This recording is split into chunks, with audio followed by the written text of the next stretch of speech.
I heard that shit, and audibly at my work, at a desk with people around me, I was like, what the fuck was that? This is The Best Friends Ask Why podcast with Aaron and Dylan.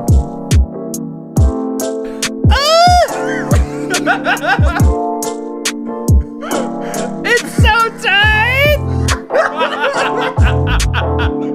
Welcome to Best Friends Ask Why, episode 11, our first double-digit, same number episode. We're just going to landmark every podcast that has something Our first ever 12th episode. Once we get to 112, we're going to be fucking bummed out, dude. Oh, it's our second. Yeah, dude. It's so lame. With our buddy, Dain Drumhiller. What's up, guys? Fantastic beast. I'm so psyched. I'm so stoked you're here, too, man. I'm so pumped. It's just so fun to do this in general, but Yeah. I was like, maybe let's get a little alcohol in the room. I'll get some Alpha Brain. You could hit some Alpha Brain right there if you wanted to. Dude, I'm hip. Sponsored. I'm Yeah, hip. dude. Let's do some Alpha Aaron's Brain. got that hard booch. I Hard got booch. that hard white girl Hard shit. booch. That that Is it just a keto straight shit? powder? no, it's it's capsules. capsule. You just got to get past the gotta cotton. get Oh, that's cotton. I was Yeah, like, dude. this is a very thick powder substance. It's almost fluffy. It comes out Alpha in Brain nets. cotton candy? Yeah.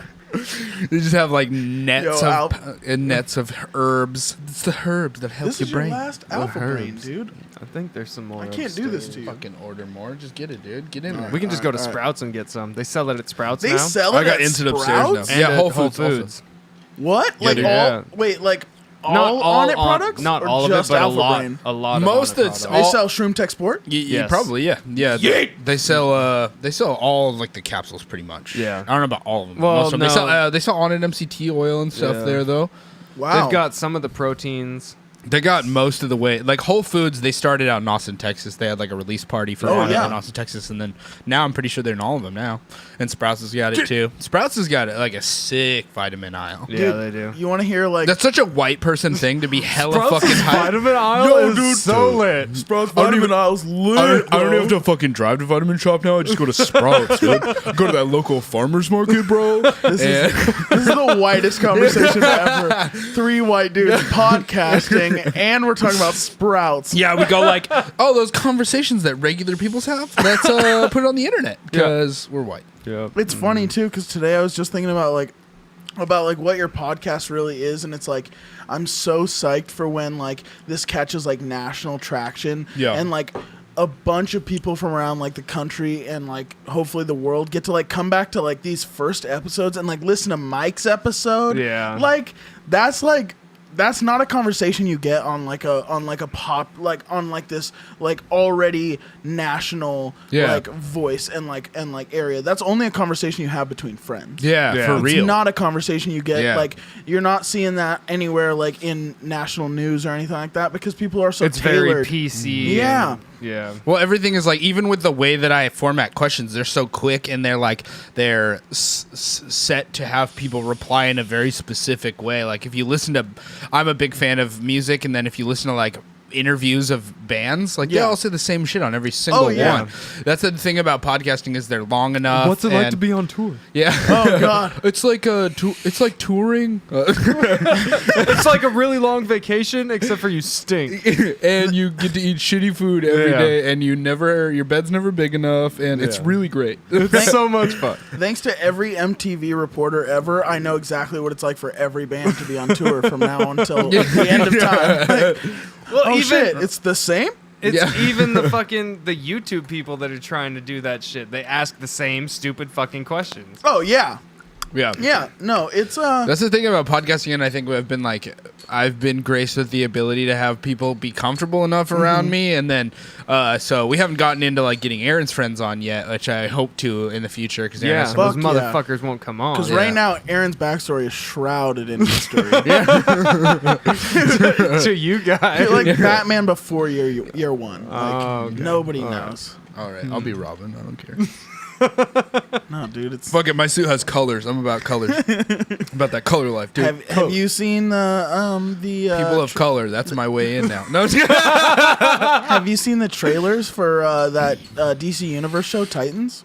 No, I haven't. It's live action OG Teen Titans. Oh, really? Oh, Yeah. shit. For real? Yeah, dude. Dude, fucking Teen lit. Titans. I love that Teen Titans Go has shitted on Teen Titans Go. That's my favorite thing. Have you Yeah, ever no. seen Teen Titans Go? No. Oh, it's fucking fantastic. First of all, Teen Titans was amazing, and then Teen Titans Go happens, which I don't even know why they canceled Teen Titans or why they Nobody moved to Teen Titans Go. But even Teen Titans Go realizes that Teen Titans regular was better, Yeah. and so they shit on their own show, talking about how like Teen Titans yeah. was better. It's hella funny. I haven't spent a lot of time watching. it's because Teen Go. Titans Go is probably made up of a team of writers who loved the original Teen Titans, And and they're like, we can't fucking do it. they're like, you're hiring me onto a Teen Titans show? That's awesome. Let's go. And they're like, okay, but it's like really cartoony, kind of like Club Penguin, but they're Teen Titans. Yeah. And then they're just like, let's troll. That's the best kind of writers, is the like who just like The Let's Troll can Riders. troll. That I'm about. Trolling is so funny. Yo, Like, Beast Boy sings a song called "Catchin' Feelings" in that show, and it was my ringtone for at least 2 months. Dude, it's great. I don't know. That's the thing about like with Resident Evil coming out recently. Like I've been really hyped on Resident Evil 2 coming out recently, and there's a. I love. I'm just a big fan of things that have like a giant black hole of information. Oh yeah, dude. Yeah, it's the so, best. So when you get involved in something, and then there's just this giant universe of info, like and these fake storyline behind everything that goes forever. Yeah. it's so exciting. Like the same way with like apparently Halo. I've been listening to this band Shadow of Intent Yes, lately. you sent them to me, and I've been super. They're into it. so fucking gnarly. Super so into it. gnarly. They have instrumental too if you don't want to listen to vocals, but you should because Ben Doer's a savage. Yeah, that guy's But a fucking animal. He's like 24. He's our age, and he's just he's been doing vocals for 10 years. That dude's the creature He can- from the Black Lagoon. For real, he can make every demon noise there is on the planet, and from the depths of hell. But there's apparently like with Halo, back to what I was saying, that like with Halo, there's like apparently 1,000 or 100,000 years worth of history just in the novel series. Like they have just this Jesus fake Christ. universe. Have you read any of the books? I read the first one, the Fuck, one they're where so he goes good. to training. Oh yeah, Fall of Reach. Yeah, I Yeah. read that one where The- he's like, he's the number one kid in the thing, and Yeah. he's like getting to the top of the thing. There's yeah. a 3-book series by that author because it's done by a bunch of authors the same way Star Wars was. Okay. Yeah, and there's 3 books: Fall of Reach, The Flood, and I forget what the 3rd book is by that author in that run. But I read them when I was young, like when Halo the first game came out. Woo, That's sick. dude! I'm just such a big fan of that stupid shit, man. I love that humans are that imaginative. Yeah. Lord of the Rings is the same Throw way, the kind of. Yeah, there's just like this crazy lore behind it. Harry Potter, so hyped on Harry Potter once I finally watched it. I was just like, I was balls can't believe deep it for took you that I long know, to for fucking I watch was it. like When being did a you watch hater. it? Like this year? Yeah, like right when I got back. I had seen Like, you the hadn't seen any of them? I had seen the first 3 long ass time ago with my cousin Jaden, but I was also low key kind of a hater, and I was just like, everyone likes this, Yeah. fuck this. I was being a straight up hipster, you know. That's see how I am people with do- the Beatles. See, like I go through phases with the Beatles where I'm like, I fucking love the Beatles, and I'm like, yo, the Stones are a way better band ultimately, like overall. I can't get like down where the point I'm typing it in on Spotify, but if Hey Jude comes on, I'm like, this fucks. That's pretty much Yeah. pretty much how I am Yeah, too. like this song hella fucks. Yeah, if Hey Jude comes on. That's good. Nathan Vanderpool's the only Or reason Come I've Together. ever. Yeah, Come Together's Together's pretty really good, good too. too. Helter Skelter, I'll jam out. So like when I was young, me and a bunch of friends covered a bunch of Beatles songs. Oh really? Yeah. What did you play? I sing, Oh really? and occasionally, if somebody teaches me the right song, I'll play guitar or bass. Oh, that's awesome. Yeah, but I'll also play mandolin because I'm a baller like that. Oh, bluegrass shit. Yeah, dude. Getting down that bluegrass roots. I thought I was all Led Zeppelin fancy for a while, and then I realized like there's way more to do with like bluegrass and like folk country having to do with the mandolin, and I was just Yeah. like, so I started to get into it. I super started to tough. get in bluegrass for a little bit when I was in my like super alternative phase, and then I got unsad, and I was like, "Fuck this shit." Yeah. Yeah. Bluegrass isn't necessarily sad, but alternative is like it's very sad, boy. You're just Mumford and dude, like, I Sonsy. have feelings. Let me tell everyone. When you guys were talking to Chloe about music, that made me so happy. Like Yeah. the bands you guys were just running down made me the happiest person ever. from back in the day, I was like in the garage of the building that I work at, like walking around, and I was just like shouting out band names. That's I was the best thing like, about. "Sons is That's the best thing about podcasts, though. It's like you've seen that meme, right? And it's the three dudes. Like there's three people on a billboard, and then there's a person eating a bowl of cereal next to them, and it's just like how it feels listening to podcasts. Like the person's a real life person, and the other three are on a painting. Totally, you like feel like you're hanging out with people. Yeah. So, and I feel like some hosts like don't realize just how much information about themselves they're divulging on a week to week basis, and then like a lot of podcast hosts who are like public figures will go out and they'll meet their fans, and their fans will like know all this stuff about, and it creeps them out. And I'm like, you just told me that over the last 3 years, dude. I noticed told me. This happened to me the first time. I went to Michael Romo's show, one of our roommates, and he was playing at the Black Lab Gallery in Everett. It's a pretty cool place to play a little alternative show. But we went there. It was really cool. And then I was talking to Jordan Tisdale. And I was like, dude, so I was doing this recently. And he's like, I know, I listen to the podcast. And then, and then this other thing, I was like, oh, I just found out this thing. And he's like, I know, I fucking listen to the podcast. It's like every time I tried to bring something up to like talk about, I hadn't seen him in a bit. And Speaking of which, knew everything. We got to dive into the 23andMe shit for him. Because oh, yeah, because he was wondering about it. I have to pull that email up. Wait, you guys did 23andMe? I did. Chloe was going to talk about hers, but I just shut it down, man. I don't give a fuck what the government knows about me. I want to do 23andMe so bad. It's actually really cool. I was stoked when I got it. It depressed me because it told me I was pretty French, which makes me sad. No, but I think a bunch of people should do that, especially people who like outwardly like boast about how Italian they are. Oh, yeah. I think all those motherfuckers should have to do 23andMe for sure to prove that shit. Because I feel like half the people who are like, oh, yo, dude, I'm super Italian as fuck, they're probably like not Italian at fucking all. British as fuck. I'm what is it, Sicilian? It's like, yeah, I'm only Sicilian. I love pasta. Fucking everything's fucking dude, so Italian. annoying. They're like, I want to drive an Alfa Romeo, and I only talk about fucking, I say mozzarella. Fuck you if you say mozzarella. Yo, I did for like a year. Dude, every time Joey Diaz says mozzarella, I want to jump through my earphones and fucking stab him. I hate it. Mozzarella. Fuck you. Nobody says that. Like, Sarah is from Italy. Sarah, Jordan's wife, is from Italy. And that was one of the first questions. After I called her Mussolini, that was the one I think that's actually how I met her. I called her and her German friend Hitler and Mussolini. I was pretty drunk, but worth it. But I asked her immediately. I was like, how do you say mozzarella? And she was like, mozzarella. And I was like, oh, fuck you if you say mozzarella. Yeah, dude. I hate that shit. Yo, like, I love Jersey Shore, but fuck that. No, dude, I hung out like in New York with some seriously Italian people. Like you moved to like fucking Massachusetts for a while, right? I lived in Massachusetts, New Jersey, and New York. I lived there when I was from like 10 to 12. Shoot, dude, where? Southbridge, Massachusetts, by Worcester. Yeah, nice. Yeah, I just Central drove past Mass? somewhere out there. Love that. It was a cool dude. spot. Well, you guys, it was all about the friendlies, dude. Yeah, friendlies. Don't even talk to me about dude. Back in the day, I used to go to Friendlies with $1.09, and I could dude. get a single scoop, and it was like it was on my way home from school, so I'd walk down to Friendlies and hit it in the center of town on Main Street. God damn, that's how it happened. Fat as fuck. Yeah. No. Get chunked up, boy. 140 at 12. Yeah. Every fat boy or former fat boy knows how it happened. Dude, they know exactly how it happened. I actually I think I started to get hella chubby after I got my tonsils removed. I looked up studies on it, and they're not like directly correlated, but it's like there's actually a lot of people who talk about having your tonsils and adenoids removed after that, it being like a problem with the issue with being overweight. Yeah. My dad says he sees some semi-correlation between that. I mean, not to say that I wasn't a fat bitch too, and I ate probably lame as well. But when I was young, I didn't have the build of like a bigger kid. But after that point, I was just thickness, dude. And 3C. Dude, if that's true, then I'm totally fucked because I might have to get my tonsils out, and I'm already fat. Yeah. So what happens? Time to work out, bro. Keto, dude. Dude, Get on this train. Join my cult. I already got a couple people, dude. The podcast got a couple people. Join my cult. I want to be a leader.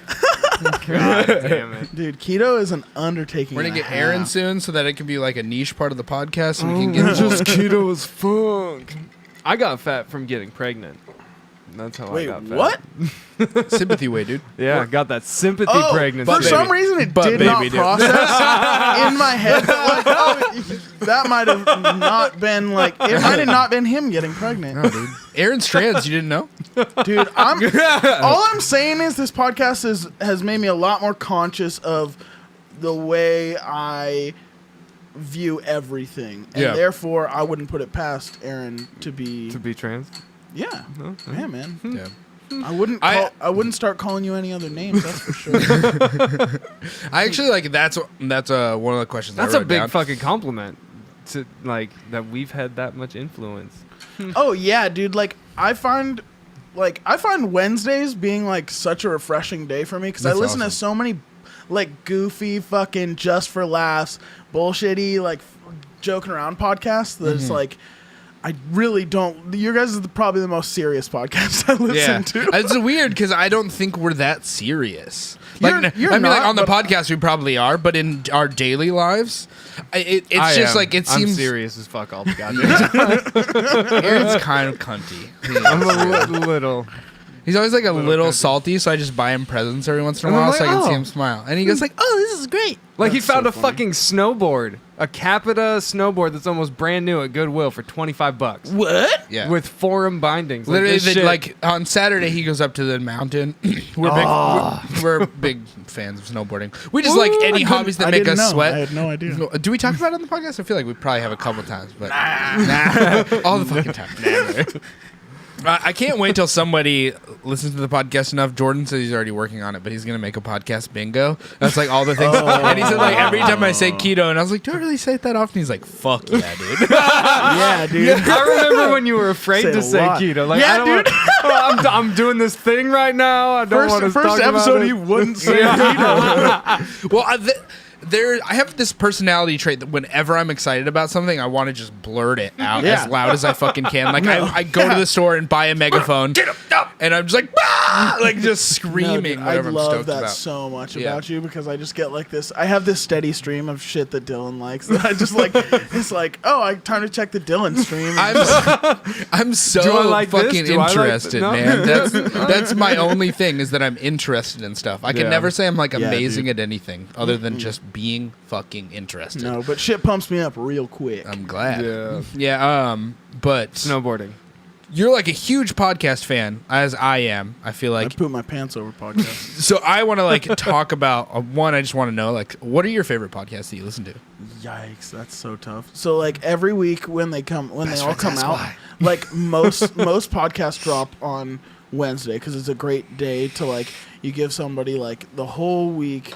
Just like midweek, it's hump day. It's a great day to drop a podcast, but it's tough for me because all of them drop on Wednesday. Maybe we should Yeah. move our day then. No, I appreciate your guys' because like Okay. you guys are either the first or the second one that gets listened to. Ah, okay. Nice. The first probably usually being Birdcast. Birdcast. I haven't listened to Birdcast in quite a while, but I do really Dude, like it's Birdcast. because if we had to separate ourselves into camps, you're definitely Segura. more of a Tommy fan, and I'm definitely more of a Burt fan. Yeah, I'm a huge fan of both, though. To be honest, Yeah, I mean, oh, God, no. comedy style. That's actually a hard one. I think I'm the biggest fan of Christina because Yeah. I've seen her live and she made me fucking Dude, die. how was that? It was amazing. You can hear my his laugh, laugh. in the Netflix special. Dude, I went to a Garfunkel and Oates show with my buddy Pori, and Those people are funny Pori's as in fuck. the special on Netflix. Oh, really? Yeah, he's in the crowd Corey's shot. super cool, dude. I haven't talked to him in I a love long that ass time, cat. but he was always That's super one of cool. my best friends. Shouts to Pori. Fuck yeah, dude. That dude's awesome. We're gonna get a Black Sack on here eventually. Fuck yes, That's to talk definitely about his brand. Yeah, I really want to talk about Zatara, but I just want to talk to him because he's the Yeah, sweetest dude. He's Zach's- always been Zach's- so goddamn cool. Do you know his Yeah. brother? You know his brother Gabe, right? I don't know. Gabe Cross, also a very cool dude. I think I've met him. maybe. I've met him a couple times, but I'm more familiar with him and his online presence, honestly, lately because I like moved around a bunch. But Yeah. before I moved around, I met him a couple times, and really cool dude. Yeah. Really cool We'll have to dude. reach out to both of those guys. That'd Yeah, be fun. definitely. Yeah, Zach's super cool though, and he's been actually really supportive of the podcast. He like posted he's I been know, I've posting about seen him it. all the time. He's a super nice guy. He is. He's great. But what was I saying? I was about to say We were talking about snowboarding. we were talking about comedy. We were talking about that. Bert and Tom. Yeah, so I mean, like, your mom's house definitely gets listened to probably more than Bertcast, but I also go in huge waves the same way I am about hobbies. Yeah. With podcasts, that I have weeks that I'm only interested in fucking Tim Ferriss podcast because I just want to learn Really? about being an entrepreneur. Really, that's so dope. And I have some weeks where I'm just super into like learning things about myself, and so I'll listen to Aubrey Marcus. Where some other weeks I'll just be really annoyed by people who are only being introspective. You know, I'm like, we get it. You're super serious. You want to be super like spiritual, ayahuasca. But literally the next week I'll be like, this is all I care about. Like, I just want to learn about that stuff. So That shit gets real heavy, so you got to kind of take a break and cleanse the palate a little bit. That's how I'm with everything, though. It's like sometimes podcasts are super serious, and like I listen to like it's entrepreneur or comedy is kind of the back and forth for me, or I'll go to the ones where it's like Rogan, and I don't want to listen to the ones with comedians. I'll just listen to the ones with like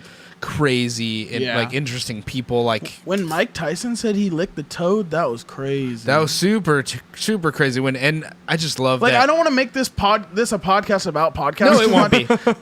We like, talked about this. This is probably going to be a long one, and I assume so. I have a lot of questions, and I hope so. It's just easy for us to talk to you in general. Yeah. So I assume this one will Hell go yeah. long. But Aaron, do you listen to as many podcasts as I do? So Probs not. No, fuck no. Probs not. how many do you subscribe to? Ooh, that's a great question. I might have you beat. I shut off my. You don't. I legit might have you beat. You don't. Because on top of all those regular podcasts, I listen to a bunch of like serial story-driven drama podcasts. That's fine. Let me see. Let's go at. Come on, bro. Oh, fool! What do you listen to, Aaron? While my phone boots I've got up? like 6. Yeah, I'm shoot listening it. to Shoot 6 it. What do you jam on, podcasts. man? The Aubrey Marcus one is big for me because See, I'm a I don't listen serious to. I don't fucking listen dude. to any like self. Like push yourself podcast because I don't want to. If I don't want to get out of fucking bed at 4 a.m, I'm not getting out of fucking bed at 4 a.m. Jocko. Yeah, Jocko's fuck. hard. So, do you listen to every podcast you subscribe to every week? No. I probably miss. I'm trying to think of the one that I miss the most. I miss a lot of Ram Dass podcasts, and I miss a lot of Rogan's because he puts out 3 a week. Did you know Yeah. Ram Dass was one of the like leaders of the mushroom movement? Yeah, dude. That He shit, used to go I by a didn't know different that. name. Yeah. And then he changed his name to Ram Baba Dass. Ram Dass. Baba Ram Dass and became. Yeah. Have you read Be Here Now? No, but I did read. It's How like- to Dane's Change got Your some Mind. serious book knowledge, dude. He was telling me on the Xbox the other day. Oh, It's shit. fucking Dude. tight. He I he read did a the How book- to Change Your Mind book about him and Yeah. everybody that Yeah. did the. Yeah. In 2012, I read this book by Baba Ram Dass called "Be Here Now," and it's a series of like of his writings, and then these amazing like pictograms of like these things that he's done, and they're just wild. They eat your fucking brain. Yeah. Dude, that guy, I've only heard of his talkings through someone like Duncan. Yeah. Yeah. So Duncan Trussell. Yeah. If you're into like spirituality or mushrooms or smoking pot, fucking go listen to Duncan's podcast. Yeah, dude. If Duncan's you don't a listen to monster. Duncan Trussell Family Hour, you are wasting your time. you- If that's what you're into, that podcast is amazing. I need to Yeah. subscribe to that, but Ooh, like it's super good. It's very fun. I've kind of fallen off the podcast wagon, which is shitty because we do one. Yeah. But No, dude, because I'm on- I think when you do one, that's like the time to be kind of like a That's little been unplugged. something that's actually happened. I mean, my work schedule has been strange lately too, Yeah. so that has taken away from my ability to just dive into podcasts. But yeah, since we started doing a podcast, I'm more interested in listening to music than I am in Yeah. listening to podcasts. I've been listening to Audible. So That's like, dope. I Ooh, did got some finally listen fucking to. books for you, dog. I did listen to one book finally, but yeah, can you make like a list? Because I want to just Fuck track yeah. down that thing, You dude. listen to Burt Kreischer's Life of the Party, I haven't available yet, on but I would Audible love right to. now, baby. The only one I've listened The to so promo. far, the only one so far is the Jocko one, and I downloaded the Subtle Art of Not Giving a Fuck after. Oh, okay. I've been thinking about it for a while, but after Andrew was like, "This that shit slaps," I decided to I actually just get downloaded and bought because my Audible credit came up it. Nice. just recently. But I got Stealing Fire, how Navy SEALs and other people are changing Silicon Valley and shit. Oh yeah. But it's like habits and meditation and shit. Yeah, like there's that. a couple. Tim Ferriss has a couple fictional books that are really archetypal that I'm really interested in. I have to get the name of them, but they're but he's talked about a few that just sound fucking awesome. Like they teach you something through being like, that was why Cat's Cradle was my favorite Vonnegut book of all time. When you were talking about that, I was like, oh, I love Vonnegut. I fucking love Vonnegut, dude. Vonnegut I'm legit mad at myself that I still haven't finished Player Piano. I've read the first half 6 times, and I've still never fucking finished If it. you like Vonnegut, have you ever read Aldous Huxley? No, I haven't. Dude, he wrote this book called The Doors of Perception, and it's what Jim Morrison named his band after, The Doors. Really? So it's so good. What's a short synopsis? Oh, The Doors of Perception is almost like it's almost like an informational book. It's like a long long essay that he's done on just how human beings and other things perceive the world and how to perceive the world differently, and avenues you can use to alter your perception on the world and the universe. Drugs! Yeah. Super in. There's a so Rogan also had this this is why we need Soleil in here to do To be our young to do Jamie. the Google thing. Yeah, dude. It's a real thing. You having a producer. We need a young Jamie. Yeah, I don't even necessarily feel like we need someone to produce that much. I think once we get noise gates for this, it'll be way tighter. But to have somebody to look up the stuff and pull it up so we could show On everyone, that TV right there. we're thinking of. Yeah, you don't necessarily need a producer who can also engineer the sound. You Yeah. just need a producer who kind of streamlines the show a little bit by Yeah. feeding you guys that. Because info there that was you need. this. There was a. I have my number, by the way. There was a reporter. What was that? I have my number, by the way. What do you mean? The number of Podcast. podcasts that I listen to. Oh, really? What is on it? a weekly basis? 36. 36. Okay, so that I listened to, it's not going to be even close. But how many I've subscribed to, so how many I have listened to in recent times is 3, 6, 9, 12, 15, 18, 23, 26, 29, 32. Rhonda Patrick. 30, what is 35, right? 35, 38, 41. I think, is that a divisible by 3? I feel like I'm fucking I don't it think up. so, but you're like in the 50s or so. Yeah, 1, 2, 3, 4, 5, 6. That's a 7, smarter way to 8, do it. 9, 10, 11, 12, 13, 14, 15, 16, 17, 18, 19, 20, 21, 60. 22, 23, 24, 25, 26, 27, 28, 29 times 3. So 90 podcasts. You have fucking problems. Dude, for real. Well, like if you can master listening to podcasts, 100% I have 10,000 hours easily. Yeah, no, definitely. Easily. Definitely. That's the thing is, like, we talked about this with Michaela, but that episode never came out because the audio got completely fucked up. It was fucking Wait, Michaela whack. who? Michaela Toronto, tattoo artist. Oh, yeah, dude. Yo, Yeah. you got to redo that podcast. Yeah, we'd like to. I'm fiending to Yeah. learn more about that person. Yeah, for sure. We'd like to eventually. Yeah, she was like, but the thing is, she's also a huge fan of podcasts and the spirituality Really? and mushrooms. Yeah. So the type of stuff that we're interested in. So yeah, She's it one is of a those good people one, who but- just while we were in school together, did not gravitate towards my particular brand of douche. So What brand of douche were you? Summer's Eve? Blue Mountain State style.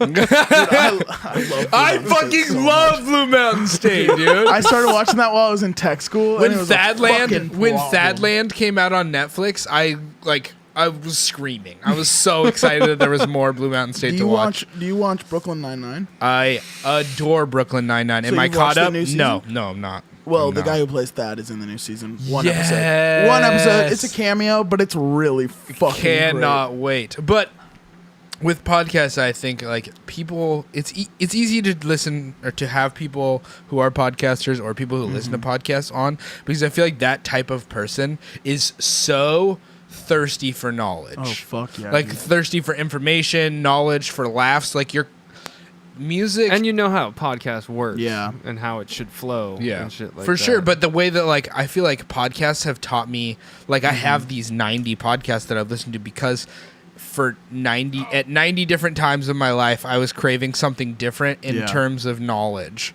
Like I have podcasts about superhero universes, about gaming, about sleep, about about being lead singers in bands, You're about giving me a mean soccer, stiffy right now, dude. about a bunch of stuff. It's just like I'm just so in the same way that I'm ADD about different hobbies, I am about learning. It's just I would love to be at the point someday that I've done this podcast and we've reached some sort of success, and I feel like, hey, if I wrote a book, somebody would listen to it or would read it. I'm wicked jealous of your hunger. Yeah. Like, because there are times where I feel that, and then there are times where I'm just like, I don't want to learn anything. Yeah.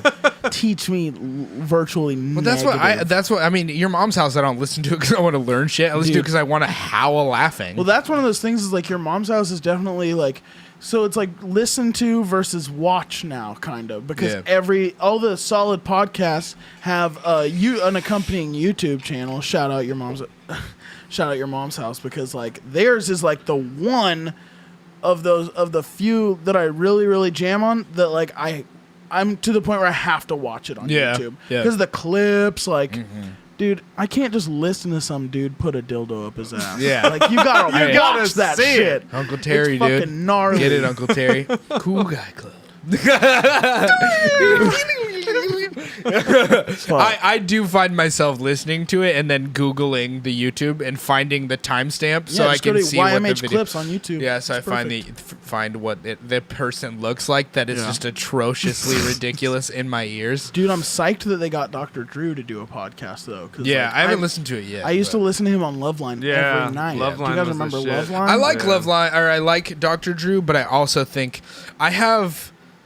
So over the last 2 years, I've had an issue with my skin and just kind of issues with Western medicine, and so like Western medicine in general, I've just distanced myself from it like really heavily, and I know that is annoying to some of my friends who are either he's an anti-vaxxer. I'm not that, but yo, don't go accusing people of shit like that. It's dangerous in these streets. I dude. make jokes on my Instagram people. about it. I do think that a vaccine might have been the issue for Archer's throat, though. I do think that him having an autoimmune disease is in relation to possibly a vaccine. But okay, that was ridiculous. Just skip over that. He's my dog. I'm not saying don't vaccinate your kids. Definitely vaccinate your children. Don't vaccinate your dogs. Yeah.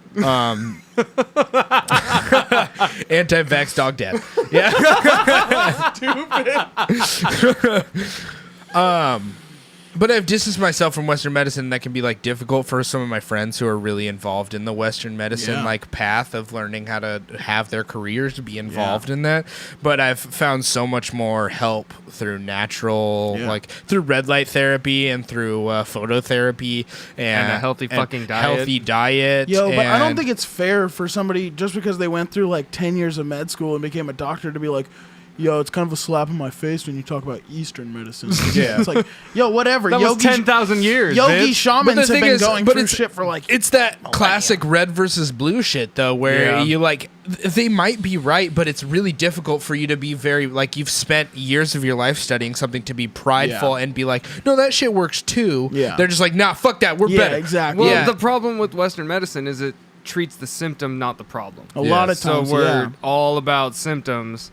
And it just creates more fucking symptoms to keep treating and treating. Yeah, they're just like, oh, Dylan, you're not going to fix your depression with exercise and willpower and learning about your brain and mushrooms.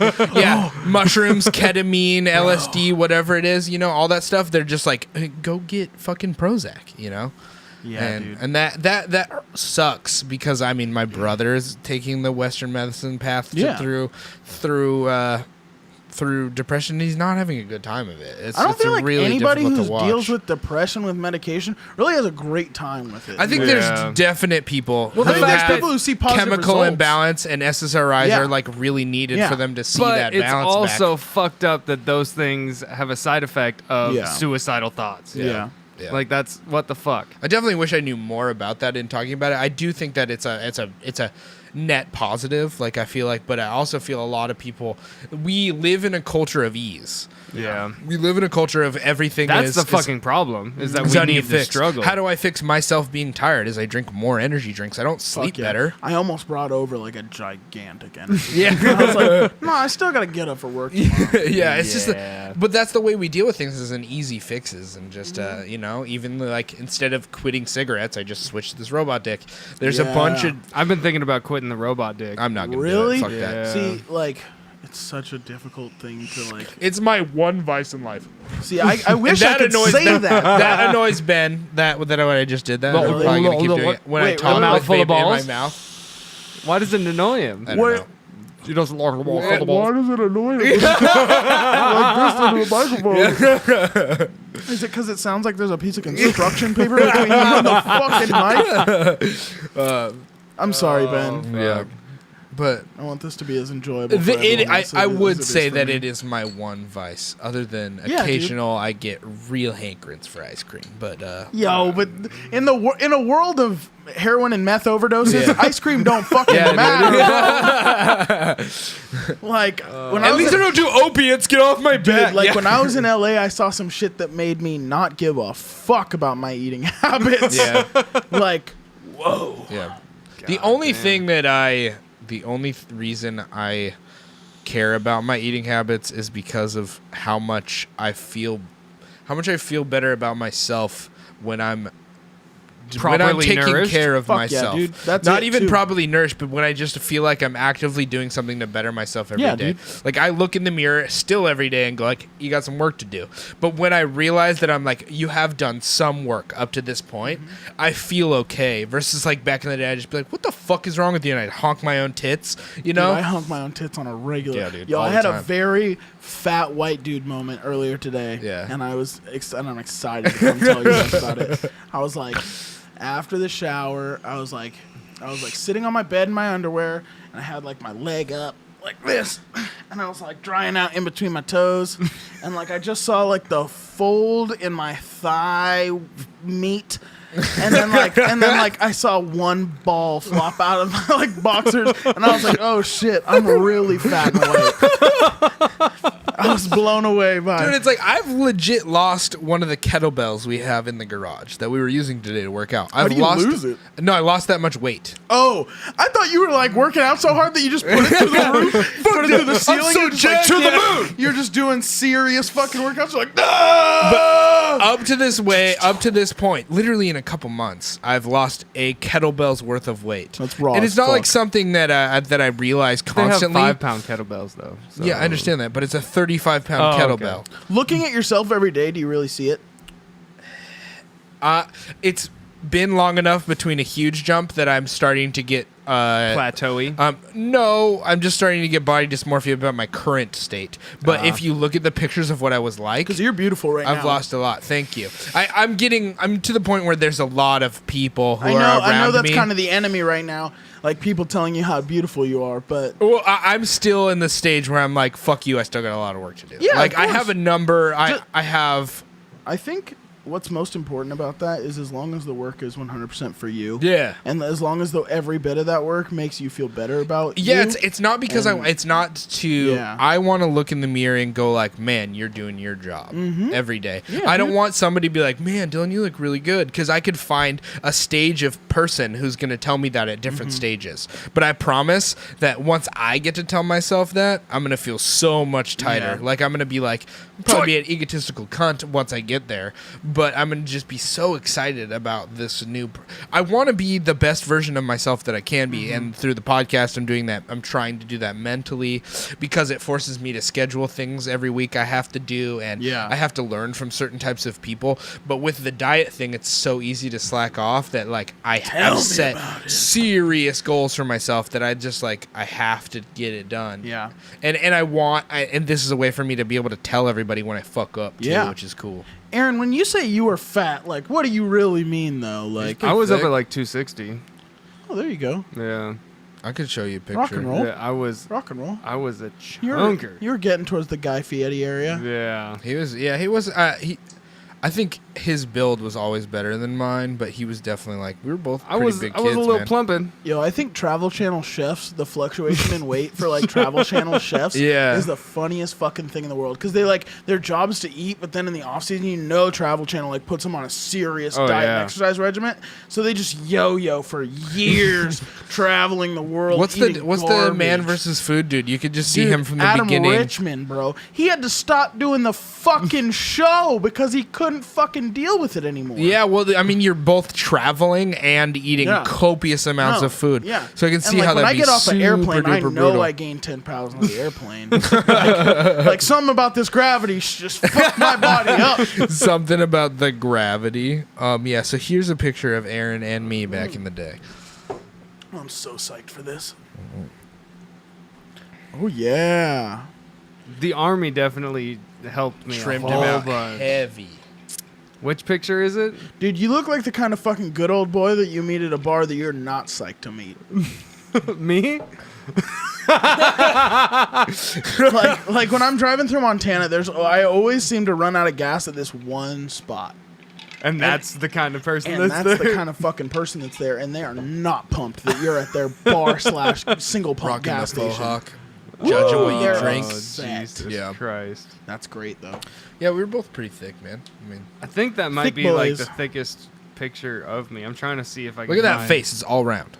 Dude. See, you got That's a my beard. whole life. You have a beard, though. It helps. I can't grow shit. Yeah, but from 1st to 12th grade, I didn't have a beard. I had a fucking trench coat. You And I know- walked around like silent You know what- fucking Bob. You know what's very, very significant about that, though, and one of the traumas that I most cherish in my life is that process of being fat as fuck all through school, because you are funny as fuck, and it's because you're fucking chunky. yeah. It's all because of Skinny that. boys don't get you to be funny if like you have this. trauma Skinny and you're boys fat. don't get to be funny. Yeah, dude, good luck. Good Yeah. luck being super hot and being funny. That's a crazy. Yeah. Ryan Reynolds, he is an anomaly.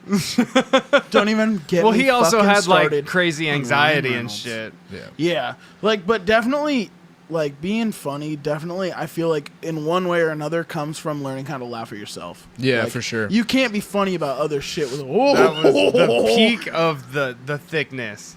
That's so great. You look like this dude, Austin, I used to know in tech school.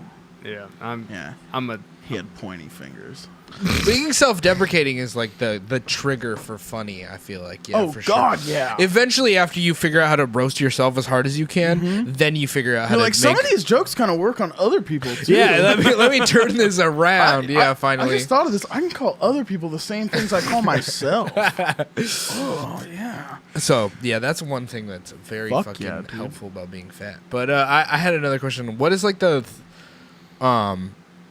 what is the things that like you think you've learned that from podcasts, listening to podcasts, that you wouldn't have learned, like, or at least you learned at a very important time that you wouldn't have learned otherwise? Do you think? I learned a lot of shit about just like, because like obviously I listen to podcasts a lot of the time from people who are considerably older than me. Yeah. So like I feel like in a way like hearing a lot of these people talk about just like, because I'm a loudmouth motherfucker. Like I consistently say shit that gets me in trouble. Yeah. Like whether it be with people or like groups or whatever. But like I'm definitely still working on it for those of you who are like friends with me on Facebook and see like my 50% Star Wars meme, 50% like political outrage posts. Yeah. Like I'm definitely still learning it, but like just what to shut my mouth about. Like, Yeah. And like just when to like grow the fuck up and just like be a man and like keep your shit to yourself. Like Yeah, like how much you don't know and declaring Yeah. absolutes is just kind of a waste of your exactly. time. Yeah. Being like, this is such a Because then you're going to be 37 and you're going to be like, oh man, I recorded that podcast one time and I said this fucking thing. God damn it. Dude, I'm so worried about like getting any kind of recognized for anything that I do. Yeah. Just because I know by that point, imagine how crazy motherfuckers will be about Oh, yeah. hunting down your Twitter. For sure, Like, man. you have no idea what Kevin Luckily, Hart still gets I shit think- for I something he know. did like years and I years think and years luckily ago. I've only ever used my Twitter to be like, I love you, Theo Vaughn. I love you, Cheeto Santino. Dude, but on my Facebook, I get every now, because like we come from a very weird generation of people who gained Facebook, like gained social media at way too early of an age for our thoughts to be processed as like you should be judged on that. All my Yeah. flashbacks are of when I was hella depressed and I'd just be like, nobody fucking loves me. Here's this poetry I wrote. And I want to kill myself. At least it's like introspective. All my flashbacks are of me like being like shock value funny, and just being like saying the most outlandish shit on Sarah my Silverman's Facebook. still funny. It's okay. Oh. Yo, but Sarah Silverman's a female dude. I'm a Christian white straight man. Yeah, dude, you're the devil. You've got all the privilege. Yo, dude. Yeah, like I don't know, man. What is that? What is that sweater? Cashmere? You know who made that sweater? It's actually a Young and Reckless sweater. Yeah, I'm more upset at the brand of the sweater than about anything else. Drama, bruh. Drama. From a boots. Come from the generation of Fantasy Factory. Get at me, bro. Yeah, bro. Fuck. Fantasy Factory fucks.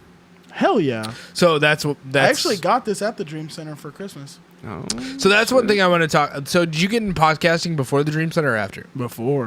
I heard the first episode of Burtcast like a couple months after it came out. Really? Yeah. Yeah, I don't know I if I thought it heard was the weirdest thing in the world, dude. I it started was listening so to weird. Burtcast way before he was taking it seriously. First big one I listened to was probably 10-minute podcast with Brian Callen, 10 Will Minute Podcast Sasso. was hilarious. Chris Will Sasso D'Elia. is just he's the Will funniest Sasso's a person. fucking animal. He's dude. the funniest person on the planet. But so that leads me to the Dream Center. I want to talk about Yeah, dude. Let's we get talked into about this this deep on Xbox the other day. We've been playing a lot of Apex, which that game going raw. so good, man. I'm starting to get to the point where like my friends are like getting upset with the game and like dropping off, and I'm like, nah, man, you got to keep playing. Yeah, you dude. get dubs. I promise. You're just You terrible just at suck. it right now. I probably have almost 10 now. Yeah. Yeah, no, you Get get there eventually, Yeah. but it's hard. It's a hard You have to game. get that skill, dude. You got to get to the point where you're just like, I want to be in the firefight, not running Oh, from God, it. yeah. But But yeah, so Sorry. on Xbox, you were talking about you were in like this time of your life where you're experiencing kind of like you're searching for answers and you have all this stuff going Yeah. on, and so kind of take it from there. And you What- became what a was going on? Scientologist? What was going on with your Okay. mental state in this time? before I even like talk about this really quick, I just want to say like throughout this story, I promise you I'll clown around a lot. Yeah. Because that's just how I cope with telling a serious story is like goofing off and making jokes. But like the place I went to, I just want to clarify straight off the bat. The place I went to is called the Dream Center in Los Angeles, California. It's affiliated with Angelus Temple. It's the program I went into was the discipleship program there at the Dream Center. It's a Christian-based organization, and the discipleship program is a year-long in-depth program, 52 weeks in-depth program. They separate it into weeks because you can fail weeks and like not move forward. Yeah. And your year Jesus can become Navy SEAL longer. training. Because I was there for 14 and a half months, not 12. And the discipleship program is specifically made for people struggling with life-controlling issues. And I just want to say, like, before I start goofing off, if anybody is struggling with life-controlling issues, like, that's super important, whether it be drugs or it be family or it be depression or just something you need to get the hell away from. Like, the Dream Center is a super amazing option. It's a year-long live-in program that's completely free as long as you can fly in there and you get accepted. So if you're struggling or you need help or you need to get away or you need some escape, if you're willing to follow some stinging rules in exchange for like a little bit of peace in your life, definitely check them out.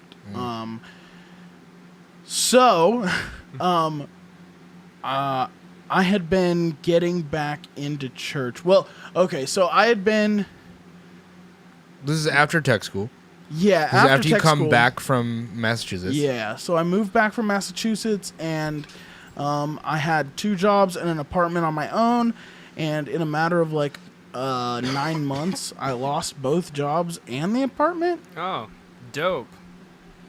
And you know, like when you end up living out of your car and don't have any jobs and are like, do I spend these $2 on single cigarettes or Jack in the Box tacos? Like, when you're making those kind of decisions, like pretty much any answer will do. Yeah. Like anybody comes to you and says, "Hey, I might have a way out of this for you." You're gonna fucking take it. Jumping at that shit. Yeah. So Might I even suck some dick I if had, you need to.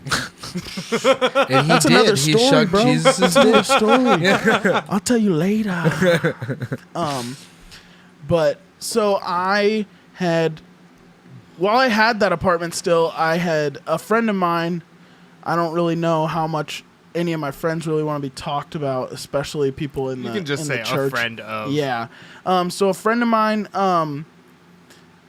had been going back to church, and he lived with me in that house before I lost it, and like he was getting back on his feet, so I invited him to come live with me for a little while, and that's when he got back into church, and like his whole life fucking turned around. It was like 0 to 60. He went from like addicted to heroin, like off heroin for like a month when he moved in with me, to like working full time at the church, like has a great job, going to school through the church and everything. And it was just like, whoa, dude, you fucking blasted off. That's fucking awesome. great. Yeah. And another friend of mine who was a mutual friend who I hadn't spoken to since like elementary school, we started going back to the same church as our friend, and like we just started getting into it. And as I was going to church, I was still living out of my car for a while, and for a minute I lived at some friend's house, like, you know, like the couch hop thing. surf, yeah. Yeah, dude. But I had been going to this church, and the church that I was going to had just sent a group of their interns to this place called the Dream Center in Los Angeles for a week-long mission trip. And they came back and painted it in this really amazing light where they got to like go and like serve in all these different You're ministries. like, I could have 52 weeks of this? Are you Dude, kidding me? Exactly. Like I'm such an idiot. Like this is where the line that when I last saw you guys, where I said like I kind of sent myself to rehab on accident. Like I was very much leaning on my faith, and like I was leaning on like not my own understanding, but God's understanding, which is scripture based for those of you Bible thumpers out there. Yeah. And I didn't really research it, and I'm glad that I didn't, because I never would have gone if I knew what I was getting into. But I'm so glad that I went. It taught you a bunch of stuff. It was the toughest thing I've ever done in my entire life, Yeah. but it taught me so much. So, like, I just kind of made I was living out of my car, and I had no job or anything. So I was just like, you know, a friend of mine from church who had just gotten back from this mission trip, this week-long mission trip, was like, hey, man, we just got back from this, and, like, the Lord kind of moved me to, like, talk to you about this and just get your take on it. And I was like, cool, man. And, like, I'm not going to sit here in front, like when I was, like, going to church on the regular, like, I wasn't feeling the Spirit. I was feeling the Spirit. Like, that shit happens. Like, Yeah. like whatever you want to fucking I eventually feel like if you go to worship, you're going to feel the spirit. Woo-wee!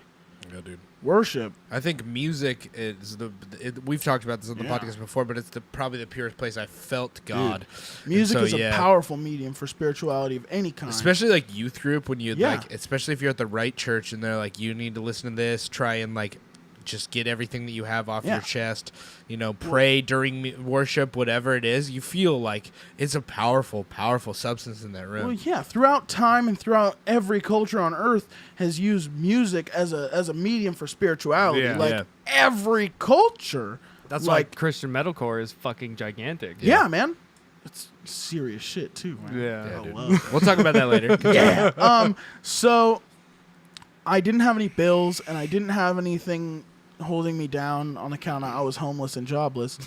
So I was like, I can deal with that. I can do that jazz. So I applied, and it was so funny too. I should have seen so many signs going into it too, because it was like, Red flag. oh, so many. Because I called them thinking it's just like this like Christian boot camp, you know, like for like Christian people who want to get deep cuts in the Lord, you know what I mean? And that's what I thought it was. Yeah.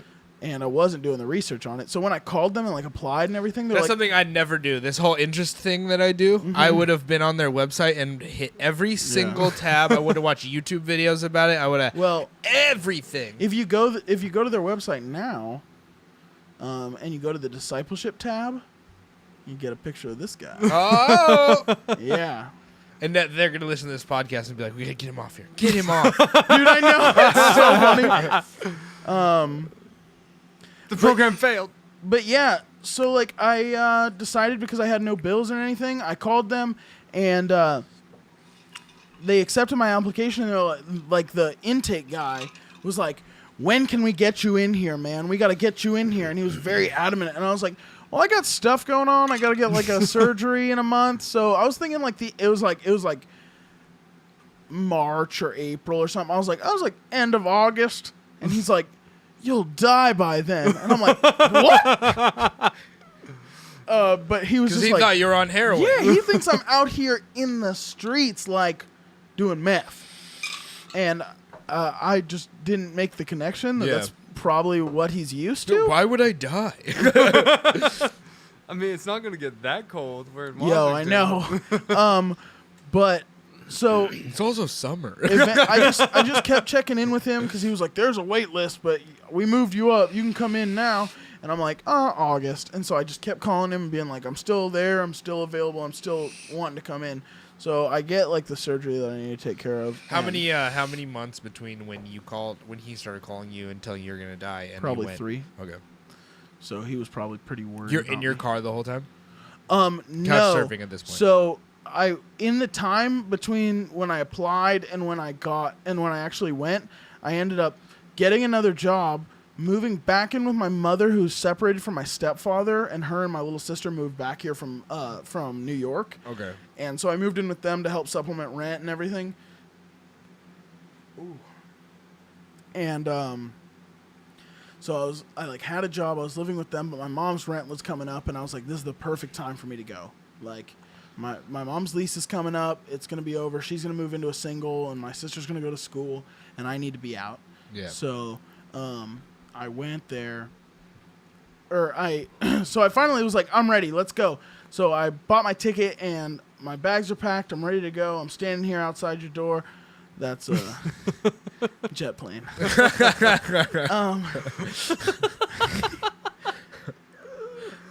That's me. Look at this guy. But yeah, I'm about that cut. yeah, cut. right, dude. That was the hardest thing I did for a long time. Yeah, the cut. Yeah, Got that dude. boot. They just Macklemore'd you camp the whole cut. time? Dude, it was like low too. It was like all the way back down to like this on the back of my head, like my long hair was. Oh, yeah. In the middle, so weird. So yeah, my mom moved and I moved and I just packed up my stuff, and I remember because the way this program is, they tell you come in, they're like, don't bring your phone because you can't have no phone. Don't bring your cigarettes because you can't have cigarettes. Wow. They're just like, don't bring anything. So Just it's like bring- fucking boot camp. They're like, we want you to bring you and maybe a week's worth of clothes. Yeah. And I'm like, shit. That's just like So, fucking army boot camp. Yeah. And so this is the fucking craziest part too. It's the first craziest part. The first crazy part. So like I fly in. So I talk to them before I leave for my flight, and they're like, yeah, so it's set up. You can come in. We know your flight's going to get here late. Thank you so much. We know your flight's going to get here late, but it's cool. We'll have somebody waiting for you. It's no big deal, and we'll let you in. So I was like, dope. So I get off the plane in LA at LAX. And Did you just like I'm Uber there? Huh? Did you just like Uber there, or they have a car for you? Oh, no, I took a taxi. Uber wasn't a thing back then. Yeah, this was like at the time where Uber still couldn't be near the airports. Oh, okay. So I had to take a taxi that cost me like $75. Now they have literally a fleet of 100. Yeah, they have Uber and Priuses. Lyft spots. Yeah. Yeah. No, I know. I got boned. But They still charge so you a like shitload of money. I'm like driving in the taxi, and it's like a 40-minute drive from LAX to the Dream Center. The Dream Center is located in Echo Park, Los Angeles. And so I'm driving there, and I'm like, Echo Park's like a hard area too, right? yeah. Yeah. Like Florence and Normandy. Fucking. It's Compton. not so like the best way I can like visualize it, because the first time I ever heard the name Echo Park was in the remake of the show SWAT, the movie SWAT with Samuel L. Jackson. Yeah. And so they're driving through the Echo Park neighborhood of Los Angeles when they're transporting that criminal, and he escapes. And they're like, we're on foot in Echo Park.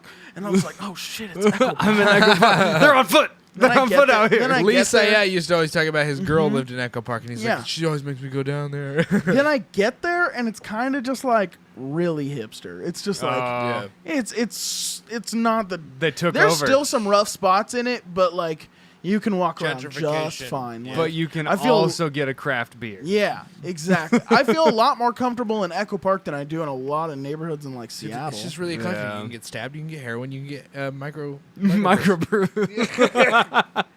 I'd rather walk around Echo Park at night than walk around like Pioneer Square at night. Yeah, I haven't spent much time in Pioneer Square. I go there when I go to the comedy But I went to shows. Value Village in Everett yesterday, and there was definitely a dude who was eyeballing Yeah. people's He was trying to cars. steal that snowboard we just copped. Yeah, dude. But I think he didn't steal it because he was sitting at the bus stop and he was looking over his shoulder at all the cars that were pulling up, and he saw me walk away. I had to come back out to get my cell phone. I left my cell phone in the car, and I was like, "That's a bad idea with that dude sitting there." Yeah. And then I literally was just like, "Hey man, I like your dog," and he goes like, "Thanks, bud." And then like in a weird ass voice, and then literally when I left, he was like, "You've been chosen to go to the next stage," or some weird ass shit like that. Yo, that's when you have two choices. You can go on with your regular mundane ass life, Or you can dig follow deep. that, or you can follow that meth head and his dog to a wonderland. Dude, I fucking did that reverse. I was out of there. I'm going to my regular ass life. Bye, guy. See ya. This motherfucker went and took the blue pill. But yeah, dude, and I'm in the taxi and I'm like smoking cigarettes, like just chain smoking. Trying to pack get of, him like, in as much in as the I taxi? can. Yeah, dude. I asked the dude. I was like, "Hey, man, I'm about to go away for a little while. Do you mind if I smoke I'm like, do you mind if I smoke in here?" And he's like, "You're cool." And all I had, because I couldn't bring a lighter on the plane, so I had a book of matches that I got like at the airport or Yeah. something. I don't know where I got them, and a pack of Marlboro 100s. And I housed that pack of Marlboro 100s. Jesus. That's like a Christ. drunk night. Is the Oh. only time I can house a whole pack of Fuck. cigarettes. Dude, like from LAX, the whole drive over, 40 chain smoking, minutes. Yeah. and then Dude, when I used to smoke in my car, literally, if I was in my car driving, I was smoking. oh yeah, no, I could just smoke a cigarette with the homies right before leaving a place, get in my car, and light another cigarette. for it was sure. fucking terrible, dude. Well, dude, Like- when you have heavy ass music, like loud as hell, I just literally would smoke Especially as in the much as I could. summertime. Summertime is like that's Summertime is when I fun. crave an actual Smoking cigarette. cigarettes in a car with Nathan Vanderpool listening to loud music is the best joy of life. It really is. I miss it. You so listen much. to emo music and just drive and have so much fun, man. Nathan's the one who turned me on to probably my favorite like sad boy music, which is Senses Since Fail. it's failed, dude. Yeah, Yeah. that's the only time They I've ever put on listened a to them. fucking killer show. Did you just see jealous. that? Yeah, Yeah. with Silent Planet too. Oh yeah. Oh, yeah, they were a headliner. Yeah. That's Shot awesome. my load. Since Fail was good when Nathan was listening to him. I Yeah. always thought they were awesome. Yeah. But Yeah. you can continue. Now I listen to them in just like nostalgia mode Yeah. because I'm just like, oh man, like I see the album cover that came out while I was like spending all my time with Nate, and like I'm just like, oh man. It's like the dude on fire in the bathroom looking in the mirror and yeah, with shit, his right? hand against Yeah. the yeah. Nate Great. It's is a like fucking sick the album. perfect co-pilot when you're experiencing like downtrodden parts of your life. Oh, He's yeah. the ultimate wingman. Yeah. He's He's like, yeah, great. it's just so much fun to be around. I love that cat so much. I He's feel so amazing. bad that I don't get to see him as much as I Yeah, I used haven't to. seen Like- him very much lately, but I definitely want to see him again soon. He's Yeah. he's recently like I've got to see him more. Yeah, but, yeah. No, he's been turning up a little bit more, not like turning up, like showing up, like being around. I'm like, yo, that's dope. That's Because I awesome. love seeing that cat. Yeah. Like, he kissed me on New Year's. He's one of my best friends on the entire planet. Like, yeah. I kissed him on Halloween. He I kissed me on think. Halloween too. He's my very He's first. such a slut. He's my very first friend moving back to moving back to Washington from Yeah. Massachusetts, and he's like one of my dearest friends to the day I die Dude, for I sure. love that cat. But continue. You were so you were driving. You smoked the Yeah. house, the whole pack. I housed the pack. Well, I smoked like most of them in the car, and then like I sat on the steps of because the Dream Center exists in this building that used to be the Queen of Angels Hospital in Los Angeles, which is a building that was built in the 1920s and run by nuns. And it's haunted as fuck. Super fucking haunted, dude. Really? You don't even know, dude. They Weird. filmed Freddy Krueger and Saw there. Oh, okay. Yeah, Yeah. fuck that place. Like you know the basement that you see in the first Saw movies, Yeah. where it's like, yeah, that's at the Dream Center. oh, Damn, dude. yeah. fuck all and that. you know when Freddy Krueger's scraping his hand along the wall, their scratch marks are still on the wall. Are you? Dude, wow. it's fucking dope. Because there's a bunch of underground tunnels underneath the whole thing to Yeah. transport bodies and stuff. Bro, that is creepy as fuck. metal. But yeah, so like, and then I finally like, so I finished my cigarettes. I'm like, fuck it, it's now or never. I got to get in here. And so I go around to the security, or I walk in the front door because it's an open campus. That way that homeless people can like find solace and shelter inside on rough nights. And now you're like in a 52-week, like, yeah. Yeah, and so I walk in and I'm like walking past like these office doors, and it's like 11:45, almost midnight, and there's still a couple people in their offices, and they see me, and I'm just like this chubby white boy who's clearly not from Los Angeles, walking around with like a blue suitcase, and they're like, "Excuse me, can I help you?" And I'm like, "Yeah, I'm looking for discipleship," and like they're just like, he's like, they only see the most hardened fucking people go through discipleship, and they're just like, he's here to fucking rape and murder us. Call security. So they get a hold of security, and like I was supposed to report to a man named Roger Gishi. And So is this like a place that they send like legit criminal? Oh yeah, it is, because you told me that story about this dude who's about to go to prison for like. Dude. Oh shit! I'm sorry, I'm just ruining the story. Dude. Continue. No, dude. I met some dudes. Oh my god, he was telling me about this dude on Xbox. Fucking crazy. Yeah, dude. I didn't even do his story any fucking kind of justice either. Twins, fucking. This is getting about to be like an 8-part podcast. Twin's a monster of a dude. I love that cat so much. But so like they're like, oh, let us call security for you. They'll know what to do, because hint hint, security is also staffed by the discipleship people. So like it's just guys who are further on in their program who are guarding the entirety of this building. So they call security, and I remember the dudes who like picked me up in security, and they're like calling people, and they're like, yeah, nobody's picking up, so you're probably just gonna have to wait until tomorrow to get in. And I'm like, excuse me? I'm like, I'm sorry, I was told that I would get in. I was able to like get a bed tonight, like I can get in tonight. And they're like, nah. They're like, I don't know who told you that, but you can sit down upright in the chapel with your bag next to you, and just sit there. And if you fall asleep, we have to throw you out. And I'm like, huh? But it's nighttime, and I'm sleepy because I was on the airplane. And they're like, but the nicotine should have kept you up. They're like, no. And I'm like, but I just smoked all my cigarettes and stomped on the pack to make sure I couldn't buy any more. And they're like, I don't know what to tell you, man. I don't have any cigarettes. So you walked to 7-Eleven. No, dude. So I'm sitting on this thing, and I'm like reading a Bible, because I'm just like, it's all part of the plan at this point. Like I'm full bore into it. I'm just like reading the Bible. I'm just like, blah blah. God wants me to smoke a whole pack of Marlboros. I'm reading Ephesians. That was the book that I started reading when I first got back into the Bible, and it's like the book that I consistently go back to when I'm looking for answers. I used to read Revelations a lot. Revelations is super metal. Yeah. But Ephesians is kind and of... it said like Jesus had tattoos, and that shit got my dick hard. Mm-hmm. Ephesians is more like... Neck tats for Jesus. Yeah. He like pulls a sword out of his throat. It's super metal. Dude, not to mention the like... He comes in on like a horse, right? 7 goat monsters that blow horns of doom before he even shows up. Yeah, dude. And then Shadows of Intent plays. Yeah. Yeah, and I'm just like reading Ephesians, and like I sit there until like 2:33 in the morning, and they finally come to me and they're like, hey, we got a hold of somebody. We can get you upstairs and put you in a bed. Because they thought you were just thinking about killing them while you're in there? Yeah, or like shooting up in there or something. They're like, because later on I ended up working security, and I realized like what you do have to deal with people who stay in the chapel. You're just like, it's kind of a bitch to have to tell people they can't sleep and stuff, but you're also super worried about them like pulling down their pants and taking a shit at the altar.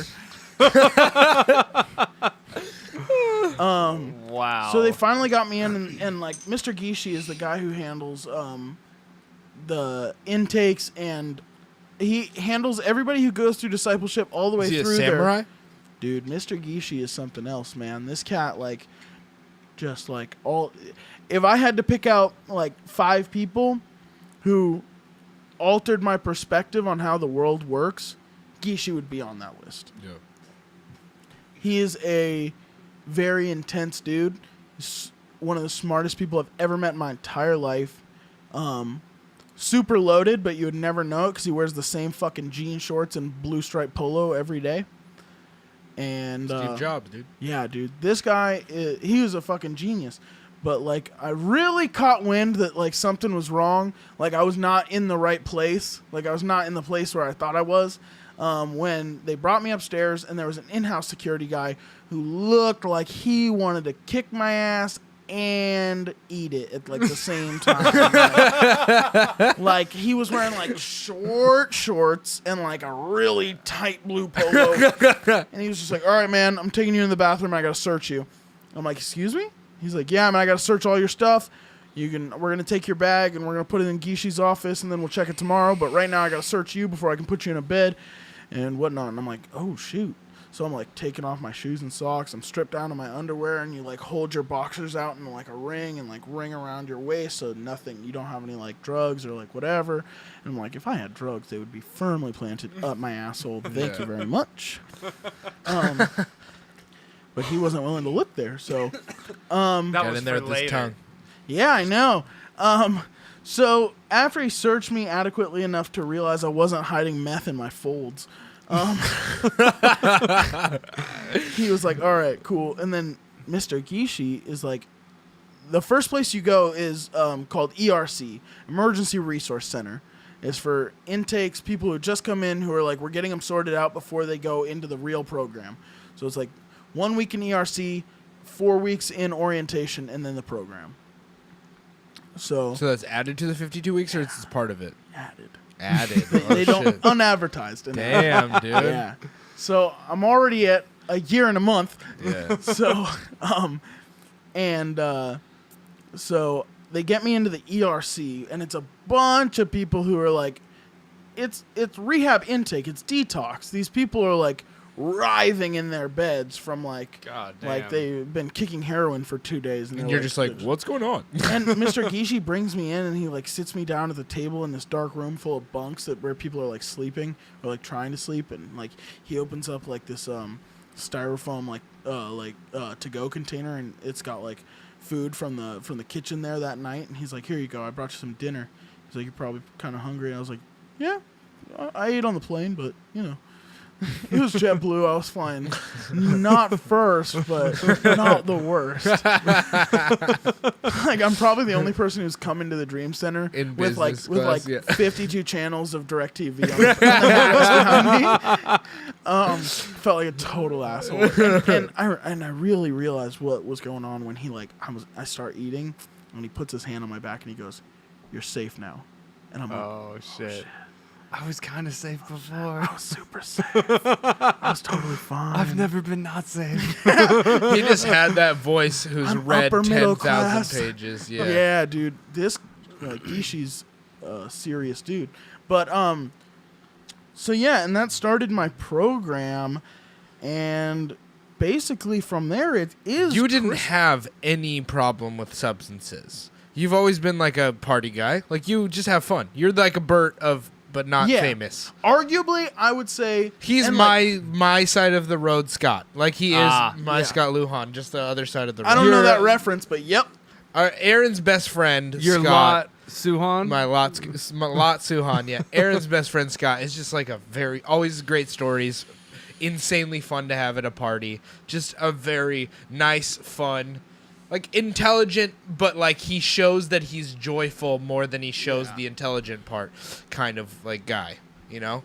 Like you know he's smart as shit, but he just wants to have a good time. And that's just like you're on my side of our wedding aisle when me and Aaron get married. That's so great. I can't wait for that day. Sorry, Chels. Chelsea's your best man. We're going to Utah. But yeah, and like as I start this program, I'm really realizing what it is, because in that first week you're in ERC for that first week, and it's butt ass easy, dude. Like that first week is the nicest time you spend. Well, you're supposed to be detoxing, and Yeah. you were already detoxed But of nothing. all you do is kind of like you do homework during the day, and then after like 5 o'clock, they're like, "We brought you guys DVDs. Who wants to watch all the Star Wars movies?" And I'm like, Fuck yeah! this guy. So, like, I spent the whole first week just like filling out easy paperwork and watching movies, and I'm like, this is not. And I was like, kind of worried at that point. I was like, this is not what I signed up for, guys. Not gonna I'm fix here. me at all. I'm here to like get deep in the Lord, Yeah. and I'm like all serious about it. I'm like, I'm not here to play games or goof off. I'm here to be one with the Spirit. And I was like super hardcore, like I know more than a lot. Because a lot of these guys come in like and they're court ordered or family ordered. So they're just like, fuck this. I don't want to be here. They're like, F your God, F your religion, F all you people who think you know better than me.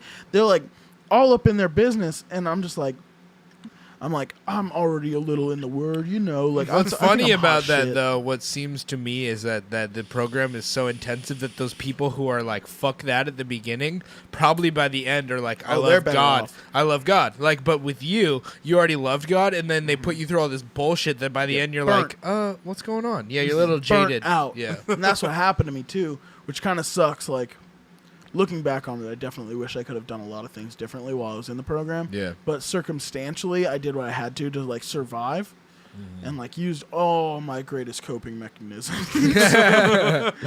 All my deflection software was out. And so like that first week was super fucking easy, and I got like phone calls every day. So I called my family. I'm like, hey, I'm doing good. You know, they got me in here. We're solid. They think I'm doing heroin. Yeah, they thought I was on some serious drugs. They thought I was on heroin. I was like, have you ever seen a fat heroin addict? Like, no, I guess not. Artie Lang. So, yeah, right? The exception to the rule. Only one. Well, wasn't Joey Chris Diaz, Farley? Maybe. Wasn't he on like speedballs and shit? Yeah. Possibly. Joey Diaz was a cocaine addict, but he did cocaine for so long that he got fat. Yeah, exactly. Fucking. So, but after that week, you go into orientation, which is a month long, and it's a blackout period. They turn you Asian? Yes. Orientation. Jesus That was horrible. Oh my god. He likes to reach. He reaches real hard for that shit. Like across the table instead of past the salt. He's fucking reaching. Yeah, man. Like that Ariana Grande shit from the last episode. I was trying to put an air in it. I heard that shit, and audibly at my work, at a desk with people around me, I was like, what the fuck was that? Oh God, dude. But yeah, so after it's so hard to like goof off and talk about serious shit at the same time. But yeah, after that week of bullshit, I went into like, you go from like 0 to 100. You go from a week of like doing nothing to a week of blackout period, working all the time, just like serious boot camp, like, Like for real, like, like, type stuff. Oh yeah, like so. The Dream Center has like a recycle deal where if they like save all their cardboard and like break it all down and load it into boxes and go get money back for it. Yeah. In order to just fund different programs, because it's like get $1 wherever you can get $1, you know? Yeah. So, every Friday, and sometimes Friday and Saturday's supposed to be our day off. Every Friday, we, as an orientation group, which is like 24 dudes, we go down to this monster pile of cardboard, as you can only imagine that, like, because this place has 400,000 square feet of just living space where people are currently residing. So there's like, so they got some fucking cardboard. There's like thousands of people who live here. Really? Yeah, and so there's a shitload of cardboard, and it's never broken down properly. And it's our job Fridays and Saturdays to spend pretty much our whole fucking day just breaking down, loading up cardboard. And that sucked balls. Because you do it for 4 weeks, and So you're now like, Dain doesn't recycle. no, I don't separate shit. But yeah, so like you're doing He just that. throws glass and bottles at the wall. and like on top of like the amount, so you have homework, which is like you have to like read certain amounts of the Bible and then do Bible summaries. So you read and write. So you're read doing and write. fucking Bible book reports. Yep, read and write, read and write, read and write, read and write all day long, and in orientation you actually have classes that you go to, like. Which was cool. Like that was like the best part of orientation was my classes because they were just really great, and it's just where they brought in some really educated dudes and chicks and like taught us some really cool stuff. Yeah. Like life skills shit or no, like Bible biblical shit? stuff, Okay. like biblical stuff and like how to use biblical stuff in your life, that kind of stuff. Okay. And just kind of getting a feel for where we're at, you know, like Yeah. where that group's at. because Some you kind of people roll sit like in the that. back. You roll in classes. Like Yeah. your orientation class, hopefully, is your graduation class. Yeah, unless like you, class 132, Navy failed SEALs weeks and bullshit. stuff like that. Yeah. So, but on top of all this work and stuff that you're doing, there's very, very strict, tight rules about like cussing, not doing your work, being out of the area that you're supposed to be in, all sorts of shit like that. And if you break these rules, you can get written up. And when you get written up, you get what's called hours. And what hours are community service hours on top of your regular work week. On top of your regular week, if you get assigned hours, you have to, once you're done working, everyone else comes inside. People go to the gym, people relax, people nap, people like eat, people do whatever. You go work more. Fuck. So, and you work at the hardest gig that they got, wherever that is, whatever job that nobody else really felt like doing for their regular assignment, you're doing that. Oftentimes, like, the best job I ever got for hours was breaking down old furniture. So, like, me and 4 dudes would go out with sledgehammers and just bust up old furniture. That sounds hella takes fun. some fucking anger out. And when you're at 32 weeks and you're pissed because you haven't had... Because when you get hours, you get all your privileges restricted until your off hours. Ah. So if I have... Can you bust those hours out in one day? No. No. You only have certain time slots to do hours. So you get like an hour here to fill in an hour. You get an hour here. You get an hour here. And those are all your break time hours. Yeah. And the lowest ticket you can get, the lowest write-up you can get is 5 hours. Oh, Damn. fuck. So like a whole week. Yeah. And so there would be months at a time where I had hours on the board. So I didn't get... Were you swearing a whole bunch? Dude, it was for like... It wasn't even for that. Like, cussing is like... You get over not being able to cuss real quick. Yeah. You get over that shit real quick. The things you don't get over is just like I'm an adult human being. I'm an adult human being, and you can't tell me that I can't fucking go take a shit right now. I'm going to go take a shit. And they're like, you're going to get written up for taking that shit. And I'm like, write me the fuck up. I'm taking this dump right now. You said dump and fuck. We're giving you extra hours. Yeah. No, that would happen all the time. They're like... And, like, they'd call me into the office and be like, Dain, what are you doing, man? You already have 20 hours on the board. Like, how are you going to cuss right in front of the RA? And I'm like, dude, I'm just fed up with it. And they're like, well, here's what I'm going to do for you. Instead of assigning you more hours for cussing and putting you at 25 hours, I'll keep you at 20 hours, and I'll assign you this 5,000-word essay. So here's this essay that you also have to complete in your free time. That you don't have anymore because you're on hours. And then you say fuck you, and he gets an extra 5 hours.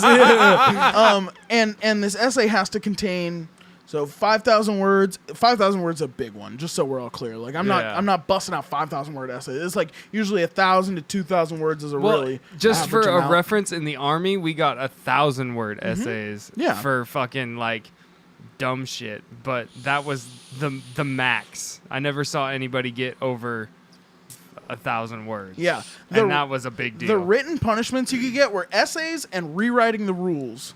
And the rules are about like 72 rules with subsections to each rule, and you just have to write it word for word. Damn. And I'd rather write a bunch of essays over that because the essays are at least creative. Like you get assigned, oh man, dude, that's what I wanted to bring for you guys. Did you bring essays? No, throughout the week, like each week, Dain, we will do this again. Yeah. each week you get assigned a scripture and a character trait that you have to memorize in order to move on. You get tested on it at the end of the week. Oh, okay. So I have like this like stack of index cards that have scriptures on one side and character traits on the other side, and so like an essay would be like this essay has to be 1,500 words and it has to contain 10 scriptures.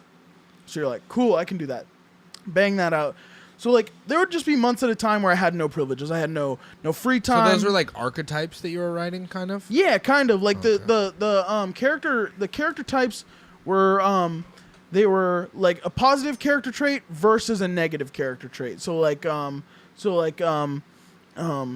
kindness versus indifference is like a example of one. Okay. So you're like, and it's like and then there's like a sentence about kindness versus indifference. And From scripture, or No. you're giving an opinion, and Yeah. then you're referencing scripture to... Yeah. Okay. So, and it's just like, it just weighs on you so hard when you're like already doing this like very rigorous program that's like really hard. You're like, I want to get closer with God, but they're Yeah. like, here, get closer with God through us struggle. torturing you. Through struggle. Yeah. And like I definitely like underestimated what I got myself into at first, because I definitely jumped into it thinking like, I know I'm going to be uncomfortable, but that uncomfortability is ultimately going to bring me closer to God, and it defs did for sure. But you also probably thought it was going to be like small groups would have these like weekend getaways, and you'd go there and you guys would ride on boats for like an hour and a half, and then you'd all go pray together, and you'd have to get in your tents and you'd write stuff about scripture. And I realized there was a program at the Dream Center that did like like what I wanted. Yo, Aaron, both your lights are out. That's okay. They die after an hour. Oh, cool. Yeah. Fuck those lights. Fuck those lights. We need a bigger battery. So. It's still well lit. You can see. On Oh yeah, it looks great. I really love this room. We look Thanks, man. fantastic. Appreciate it. But yeah, man, and it's just like, so there are like months at a time where I'm going through like no free time, no phone calls to my family at all, like, because a phone call is a privilege. So you lose your privileges, you lose phone calls. So like, and my dad is like freaking out at times. Like he was like where the fuck are you? Are you dead? no, like he emailed the pastor of the entire church. Oh, fuck. He emailed his office and was like, hey, I have not spoken to my son in over 2 months. I don't know what's going on. He's in your program, and I need to speak to him now. And I remember, like, I was at work one day, and, like, a guy came down and was just like, Dain, come with me. And I'm like, oh, shit. I'm like, I'm in more trouble again. They found out what I was doing. And I was like, I don't even know what I was doing, but they found out. Yeah. And that's a one thing about so Christianity teaches you you're worried about shame. Then you're literally spending every hour of your day worried about what the fuck did I do that they caught. Oh, you're in constant fear of getting caught for something that you forgot that you were doing. Yeah. Oh, fuck. And that's definitely partially all of our fault, because we're still constantly doing shit that we get caught for. And it's Yeah, like, for It sure. would be really easy to just like drop our egos and just be like, I'm just going to follow all the rules. Yeah. I'm just going to follow all the rules. But Yeah. you get in like this group mentality because you sleep in a room with 100 guys. So you're in this group mentality, and you're like, it's like a dorm, and there's a bunch of dudes, and you're like, I'm going to upstage this guy and this guy. And it's like, everyone's like, oh, I'm going to flip the RA some lip. No, I'm going to flip him some more lip. I'm Like, gonna it's gonna be fucking rip my crazy. dick out. Yeah, and it's like really easy because they always pick the biggest fuck boys to be RAs. Yeah. I was an RA. So it's really easy to like shit on your RAs, like, and then like I became an RA and just got shat on. Yeah. Because I worked in orientation where like everyone is new and they're fuck. still all like, fuck this place. And I'm just like, okay guys, it's time to go down to class. And I'm like, fuck yourself, fat boy. And I'm like, oh shit. And then I get like really Fuck you, you fucking junkie. Yeah. and then I get like really educated dudes in there who definitely know more than I do, and they're like, "You're a fucking Pharisee, you piece of shit." And I'm like, "Oh, I don't like being called a Pharisee." What does that mean? Okay, so a Pharisee is so when Jesus walked the earth in the Jewish church, there was the Pharisee was like kind of, and I'm gonna butcher this, so anybody who's even remote, this is bro religion right here. This is bro religion. Miles is going to be the only person who might know more I about practice this. 3 bros. I practice bro science, I practice bro politics, and I practice bro religion, okay? Leave me the fuck alone. But the Pharisees were just like the keepers of the rules, man. They were like the nut busters as far as like religion and the rules went. So they were the ones who would be like, so when you hear the story of like Jesus and the unfaithful woman, when Jesus is teaching, and the people bring a woman who's in tattered clothing and they throw her on the ground before Jesus, And then he like, says, he who's the first stone, or like he who has not sinned. yeah, the first stone exactly. right The Pharisees were the ones in that situation. The Pharisees stood there and threw this woman in front of Jesus and said, like, what do you think about this? She's been unfaithful. She was caught being adulterous. They're She was snitches. cheating. Yeah. What are you going to do about it, Jesus? Are you going to follow the rules of like our religion, or are you going to go on some other shit and be a fuckboy, and so we can hang you up? You're gonna be a fuckboy, Jesus? And like Jesus consistently just found a way to fuck with them. Jesus was the but yeah, consistent fuckboy. So the Pharisees are ultimately the ones who Jesus like was the ultimate troll. the Pharisees were the ones who like consistently were after Jesus. Yeah. Always after Jesus, because he wasn't like being kosher with the religion, if I may say so myself. So rule followers beyond love. Yeah. So whenever somebody was being a total asshole about the rules, to really dig on him at the Dream Center, you call him a fucking Pharisee. You're like, you fucking Pharisee. You're the one who killed Jesus. Yeah. And they're just like, ugh. Because it's the biggest dig you can do in a religious setting. Yeah. Without being able to swear. Or yeah, like exactly. They're like, you're trying, but in the wrongest way you could. Yeah. And you know, some people are just like that. Some people, and I genuinely believe that God pushed them in that direction so that it could be harder for some other people so that they could really figure out what they were doing. Yeah. Because, like, this program may not have been the perfect fit for me, but I have so many friends who are just like, would definitely be dead if they weren't at the Dream Center. Yeah. If they didn't go while I was there, if they didn't stay there for second and third year, if they didn't, like, do the damn thing, like, as hard as you can do it. Yeah. And I got mad respect for people who did it. Because it was hard. Yeah. I what was the legit hardest part? Like, at what point? Like, halfway point? Towards the end? Towards the end. Oh, okay. God, towards the end. Because the way the program works is, like, the further you go through levels. So there's 4 levels. Level 1, it's like just quarters of your program. So the each level you gain, you get more privileges back. So like eventually, so you got a taste of the world. Yeah, exactly. They just feed you enough rope to hang yourself with. Like eventually you're allowed to go on Saturdays if you don't have hours or anything. On your days off, you can go get a group. If you get a group of like 3 guys together, you all sign up, you guys can go on an outing. And you guys get to go down to the library and like get on the computer and contact people and like read books and like check out movies and bring them back for like Saturday movies and all this stuff. You get to go grocery shopping and like bring back your own fucking food, which is huge because like even though I just brought back a bunch of cans of tuna and like hot sauce and shit, it was still my food that I got to eat. It was like my decision, my food that I got to eat. So it was just like fuck yeah. So you're bringing soups and stuff. By the way, you're there with a bunch of dudes who have definitely all been to prison. So I learned so much cool prison stuff, dude. Yeah. Like, I don't know if they have this in the military. They probably do. It's called a spread. And basically what it is you get a garbage bag and you get as many instant soups as you can. And you put all the noodles, you break up all the noodles and put it in. And, like, you mix a bunch of stuff in there. Like, you put cheese, you cut up, like, sausages, you throw it in there. And then you, like, run it in the sink and you run hot water over it and you just move it around. You throw cheese in there and it melts together and it becomes, and you eventually, like, the noodles get cooked and everything gets cooked together and you open it up and it's like this, like, mush. And you're supposed to be able to, like, spread it on a cracker or a piece of toast and eat it like that. But we just ate spreads all the time. You can't do that in the military. You got like 5 minutes to eat in the cafeteria and then you get the fuck out. Yeah, like this was some serious like. After a while in the military, they literally like they just get to go to the store. Like they just live in a place. This was some serious prison shit. This was like all made up of stuff you got at the commissary. So you in the military, it's like for them, it's like what 14 weeks is basic, right? Basic is 9 weeks. 9 weeks, and then after AIT, they literally all they do is frat house party. All the time. Fuck. Yeah. But, so yeah, you break up like Doritos and Cheetos and shit and throw it in there for the crunch. You got to throw those in at the end, though, because you want it crunchy and not soggy up in this motherfucker. I feel you. So, yeah, as you're going along in this program, you're getting more privileges and, like, you're just, like, fucking up more because you're, like, because when you go on an outing with a group of people, you have to map your exact route, like, exactly where you're going to go, what you're going to do, how long you're going to be gone, and when you're coming back.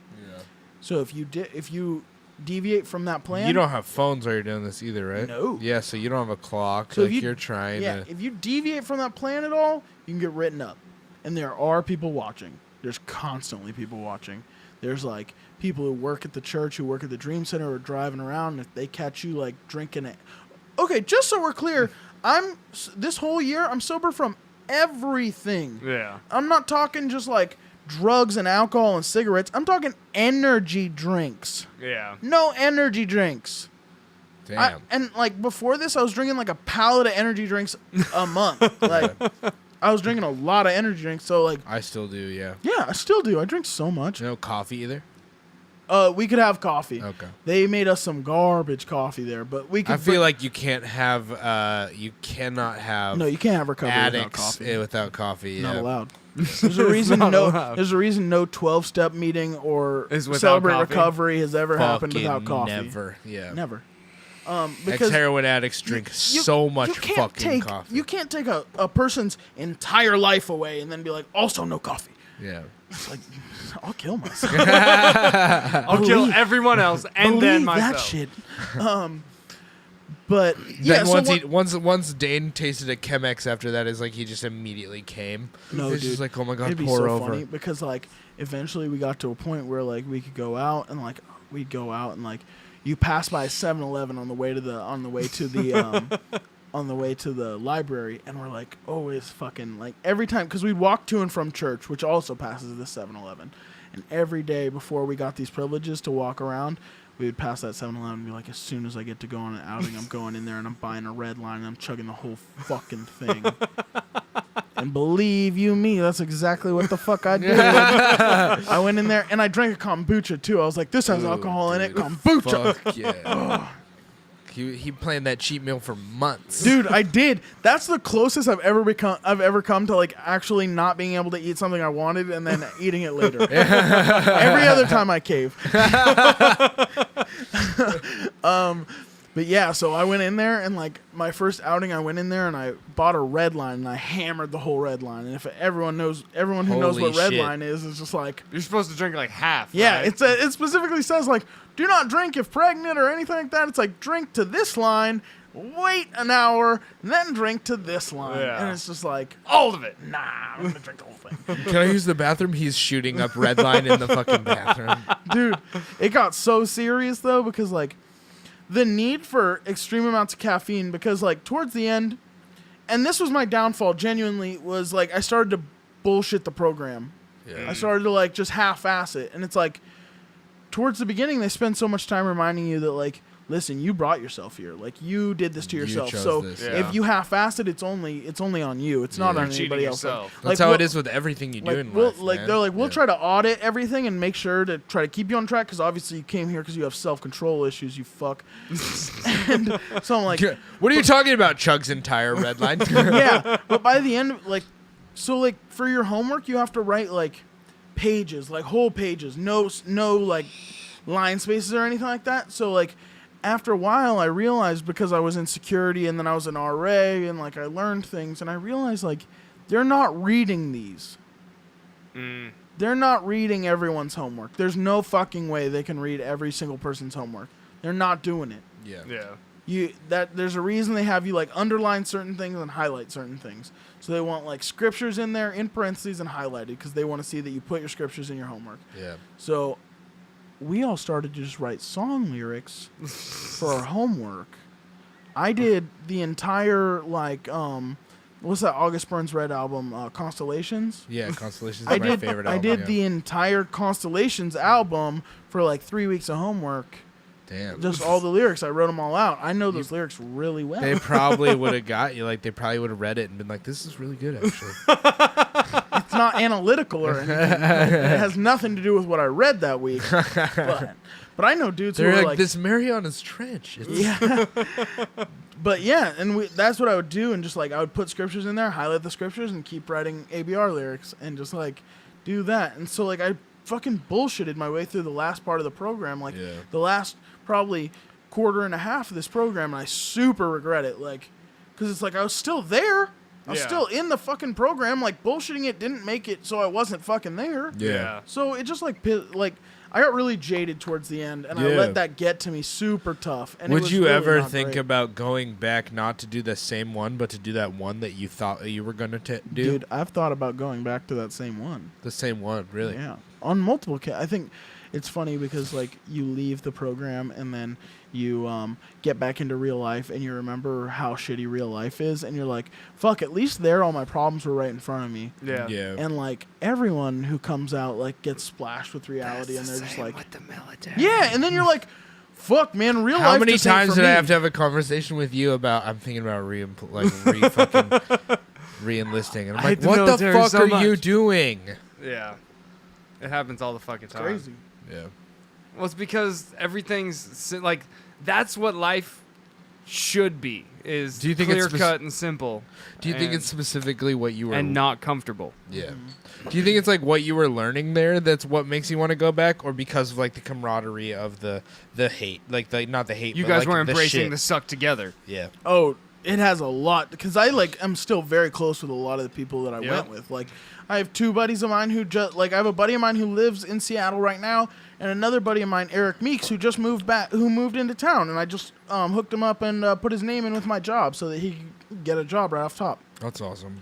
Yeah, and it's just like you get that, like, when you spend that kind of time and that kind of shit with a group of people, like, even if you don't like who that fucking person is, You or still like, got their back. yeah, exactly. Like, dude, and like I know if he heard this, he would totally understand what I'm talking about. But there's this dude, Austin, that I was there with, and like, dude got on my fucking nerves, and like I know for a fact I got on his because he screamed at me multiple times.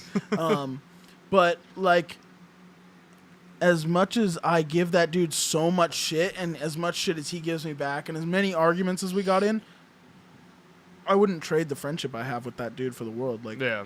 the level of close I am to that dude, like, he could, because he lives in Indiana, he could show up at my door at midnight and just be like, hey, I relapsed and I needed to get away from where I was. Yeah. I'd be like, get inside. Yeah. Get inside. Yeah. Like, I wouldn't even think for a minute to turn down any of the guys that I was in that program with. And What's like, something that program taught you about friendship that you didn't know before? It's truly impossible to get by on your own. Because like earlier in my life, I was like, there were definitely times in my life where I was like, fuck this, I got me. I'm holding me down. I got this. I don't need anybody else, no matter what. And then I reached a point in my program where I was on the ground in the middle of the night by my bunk, bawling my eyes out like a little girl, and this multiple times convicted felon, like Mexican gang member, came down and like just laid down on the ground with me and like propped me up and held me and just like talked to me through it. And I realized like you don't get that by yourself. Yeah. You like, if I was alone in this moment, I probably would have ended it. Like, I would have gone off the deep end, or like at the very least I would have left the program in a heartbeat and ended up homeless in the streets of LA. Yeah. But this Hispanic gang member who doesn't know me from Adam outside of this fucking program, like, we were bunkies and like we had our differences, but that man laid down on the ground. That 30-something-year-old man laid down on the ground with me and propped me up in his fucking arms like I was a little paraplegic baby, and like talked me through this issue that I was having, because I had just been like falsely accused, like wrongly accused of doing some stuff, and like I'd been given more hours, and I'd already been on hours for like 3 months, and I was just like, I can't keep doing this, and like I was just crying, and like. Is there a point during this? I have another question that I want to ask about that last one, but away, is there a point at any point that you can leave? So you're free to leave whenever you want. Okay. But there's not really, it's not like they're gonna be like, oh, you want to leave? Okay, hang out here in this zone where you can like still like call everybody and set everything up and like make sure everything's get your safe. shit and get the yeah, fuck it's out. like, okay, you want to leave? Walk. Yeah. Like, security's gonna come up. They're gonna watch you pack your bags. You're not allowed to talk to anybody. Walk out the door. Because we don't want you poisoning the minds of anybody else who's trying to stay in this program. Yeah. And at times I didn't understand that, and at times I did. And at times I didn't understand why people were leaving, and at times I very much did. And the number one thing that kept me from leaving is I am from Washington, and I was in Los Angeles, and I didn't know nobody. Yeah. What is something that program taught you about service that isn't directly applicable to God necessarily, or like in a way in which you can service the people around you outside of God, I guess? I learned that people who come around and be like, it just feels so good to serve, I learned that all those people are bullshit. I learned that anybody who's like, dude, like, I just love getting down and getting my hands dirty for no money and no recognition, just to help other people. It's like, no, you fucking don't. But you know what you do like? Seeing those other people happy, those people that you helped. That's fine. I think that's what we've talked about that on the podcast. Is how most of the things we do is for selfish. But don't sit here and like preach this fucking like selflessness, this falsehood that you enjoy doing this. That's not what it's about. It's not about like doing. It's not about if you believe these things, then all this stuff will become easy for you. No, it's about if you believe this, all this stuff is still going to be just as hard, and some of it's going to be even fucking harder. But you know what? We figure out a way together to kind of get through it. You know, like, and we still help others because like. And you realize the application of that difficulty. You realize how much that teaches you for something to be harder than it's supposed to be. Yeah. But it's just like, I kind of just realized how many people are horseshit. Like, so like, I know a lot of people like, and don't get me wrong, there's a difference between somebody who's complete horseshit and somebody who's telling themselves what they need to hear to get through that service. Yeah.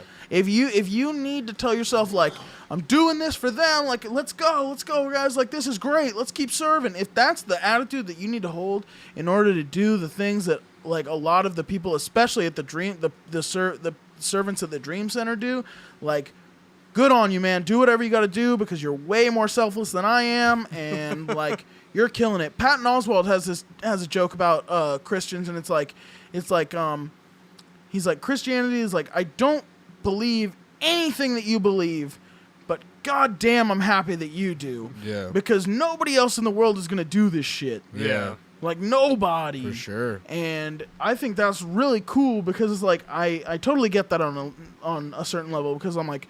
I like I was telling you earlier, like I definitely define myself as a Christian, but I know for a fact a lot of Christians wouldn't. Yeah. Like wouldn't call you a Christian? Oh God. No. Yeah. No, I just made a deal to order like 20 grams of mushrooms from my guy. Like, no. I feel like that's still like it's just not exactly organized. Exactly. Like I'm a follower of Christ. I may not necessarily be a part of the Christian church, but I'm a follower of Christ. And just like many other philosophers and teachers throughout history, I listen to what he says. I take it with a grain of salt. I don't necessarily like dive all the way into it because I tried that with this whole Dream Center thing. It didn't work out. So did you finish the program or did you? Fuck yeah, I finished that shit. I went fucking hard, dude. 14 and a half months. My dad came and picked me up, and we drove off into the sunset to Reno, Nevada. And never looked back? Where I drank and played slots all night. And got some fucking hookers. I was with my stepmom and my dad in like a one-room hotel in the middle of winter in Reno, Nevada. Oh, but the thought crossed your mind, I'm sure. Of course it did. Take me to the Bunny Ranch. I just got out. But yeah, like.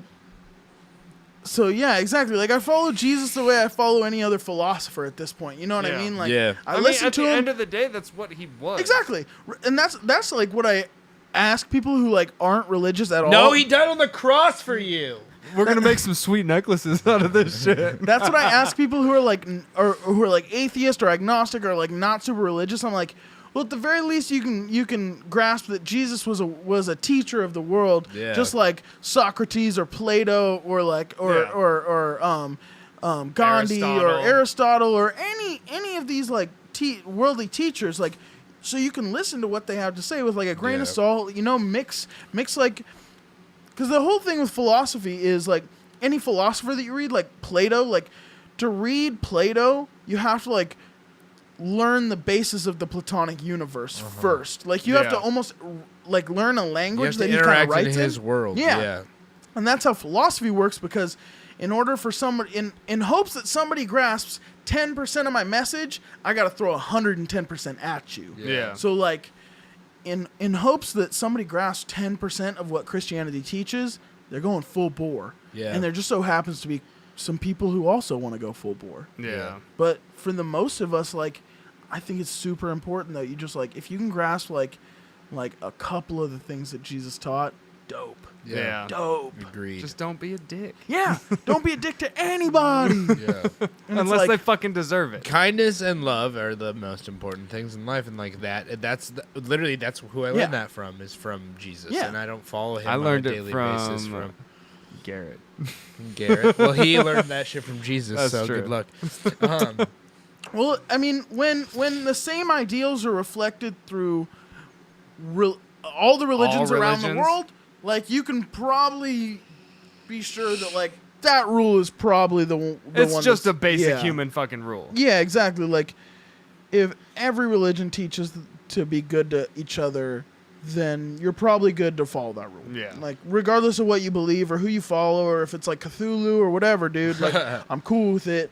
I love the people who are like super into Cthulhu. H.P. Lovecraft is like one of my favorite things to read in the world. I So haven't it's read like any of it, but I've only I know about it. Pori slightly. has like these like thin H.P. Lovecraft books. He's got like 10 of them. You should definitely cop one off of Yeah. him.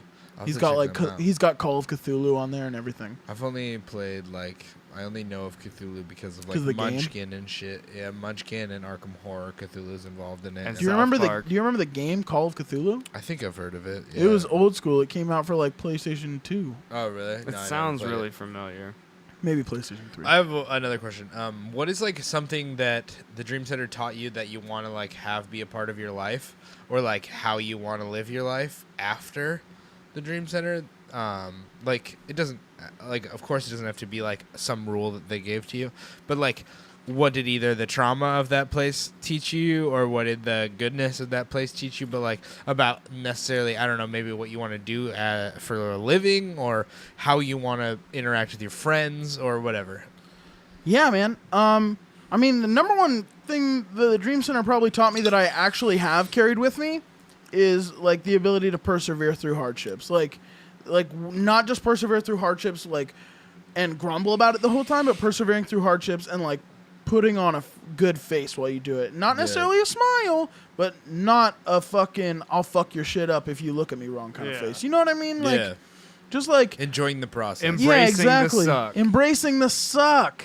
Like, it's just like, I definitely came out of that experience with a higher tolerance for taking shit. Yeah. Like, I can deal with some It shit sounds now. just like the fucking military, except Dude. for Jesus. The only thing that stops me from making a bunch of like correlations to the military is the fact that I have no idea what the military I mean, experience it is like.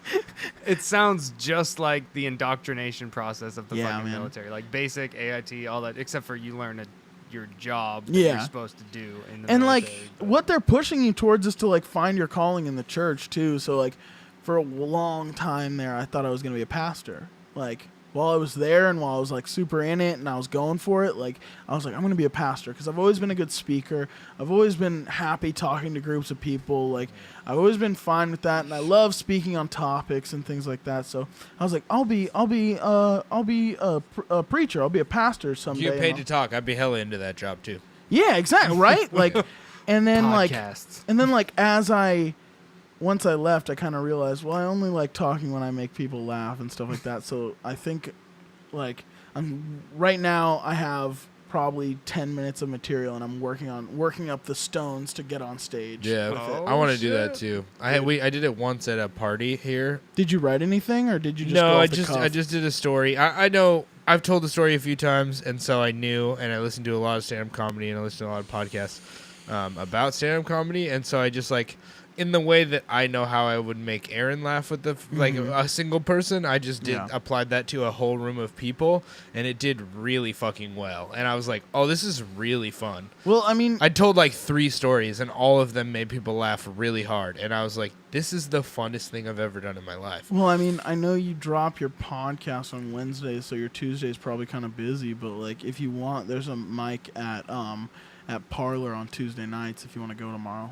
Tomorrow? I don't know about tomorrow. Dude, just the thing is, I need somebody to be like, all right, we're yeah, going, we'll bro. go. Like, Yeah. and then I'm like, oh shit, now I have to go. Maybe How Tuesday many, next week. How many minutes do you have to do when you're at Parlor is 5. 5 minutes? I have to. But Yeah. Comedy Underground is 3. I have to do some writing. Comedy Underground is 3 on Monday nights. I haven't like that's the thing. I haven't thought about doing it, so I haven't like premeditated it. If I See- got obsessed with it, I'd like drill down some material. See, and be like, okay. I'm the total reverse. Is like my whole life, day to day, is spent thinking about and writing jokes. Like I have so many jokes in this book. Yeah. When but I'm I have, thinking but about I have writing- a physical mangina. Yeah. Like a physical mangina. I shouldn't even say that because there's so many great female comedians. I have Yeah. I'm Ken doll. Yeah. I don't have balls. Yeah. Like I'm such a pussy. Like I can't. My jokes are certifiably funny. Like I've like run my type 3 and my type 5 again, like to people that I trust and Yeah. like believe would tell me. See, that's the problem is I don't have a horseshit. 3 or a 5. I have a 15. Yeah, Like I only have it's long tough. stories. Like It's I'm tough. that Bert style where like when I tell it's a long story that I've told 15 times and 8 out of those times people were like, "Oh my god, tell the story better." But the other times it was just like hit. And I have 2 stories like that. And Yeah. I realized like the biggest task with stories like that is to take out the grandiose nature because people hear these stories all the time. They're comedy fans. They Yeah. hear stories. Yeah. So what you want to do is tighten it up, cut out as many of those stupid unnecessary details as possible and litter it with punchlines. Yeah. Yeah. Just like punch, punch, punch, punch, punch, punch, punch, punch, punch, punch, punch, and just like crush them. Just like Yeah. hit them with like. I don't know that I'd ever want to be a stand-up comedian. I think like I like thinking about that sometimes, but I like what this is more. I think. Yeah, dude. I'm just because like, I don't have to be funny all the time. I'm in love with it so much. Like, and I know that's fucking clowning for some dude who's never been on stage before to say, but like, just But you like love it. my whole world is it, and like all I. Like, I legit have dreams about being on stage, and Yeah. it scares the shit out of me. I wake Yeah. up and I'm like, I gotta pee. And I'm like, I definitely wouldn't mind doing that one time, just so it got you up there. dude, but- if you go Yeah. just to get me up, I'd be so happy because I'm just a huge puss, and I keep making excuses why I can't go and stuff like that. And I'm just like, I like talking. I like speaking. I Like, love I it. love when people are like, "Dylan, give a speech at this wedding." I'm like, "Fuck yeah, let's make some bitches laugh and Right? cry." exactly. Like, I'm super love critical speaking. about people who I give hate speeches. all of that. Aaron has to give a speech at my I'm wedding. not fucking doing he it. has to. I'm not just because I want to see him fucking doing it. implode.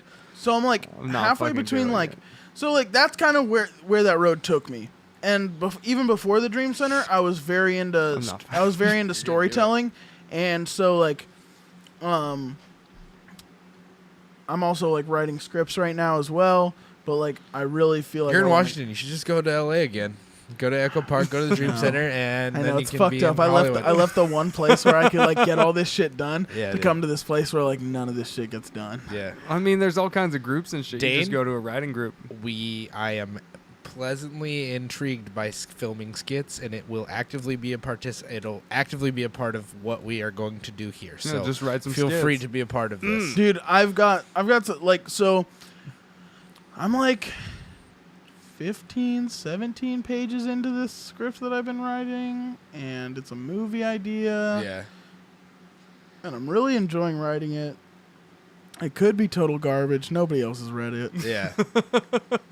It could be absolute fucking trash. But I really am enjoying the shit out of it. The way to do stuff like that now is like if you look at Broad City, is to just make it yourself, and then eventually somebody Yeah. will see it and want it. Exactly. But it's so expensive Yeah. to film now. Not just do fucking YouTube shorts. Get a camera, just make do it. fucking. I know, but I have no desire to do short form. Like, I have zero Well, no, desire you do to it short form. episodic. Yeah. Like you take the Yeah. whole thing and you just TV do is so much better than movies Yeah. nowadays. until Disney cancels the fucking Punisher. Yo, I don't know, man. You I cunts. just watched Murder on the Orient Express. I haven't seen it. Of course you haven't, because I haven't. I watch everything. Yeah, and dude. So that's actually, I want to go there. I want to talk about what is your favorite movie of all time? You can't even ask me that question. Give me five. Dane's about Give me to five. fucking So implode. okay, so when I was young, from before I was 1 year old to about the age 10, every night going to bed, my mom would like ask me, "What movie do you want me to put on for you?" And every night for like 10 years, I said Forrest Gump. So I Good-ass movie. wore out 2 VHS tapes and 1 DVD of Forrest Gump No from watching it so way. many times. I wore love out a that movie. VHS of City Slickers. I don't know. That might be before both your guys' time. No, but- I mean it's probably before my time at that time, but now Yeah. I go back and watch all of the goods. Ah, okay. I don't call them greats because not all. I fucking hate when people are like, The all these old greats." movies are fantastic. It's like not compared. No. Have you seen the fucking Avengers? Like, I'm a DC guy through and through, but those Avengers movies got me They're fucking hard. so tight. Dude, I shout that when it happens. At work and shit, I'll be Every time I get the opportunity to say it live, I do it. Every time. It's so great.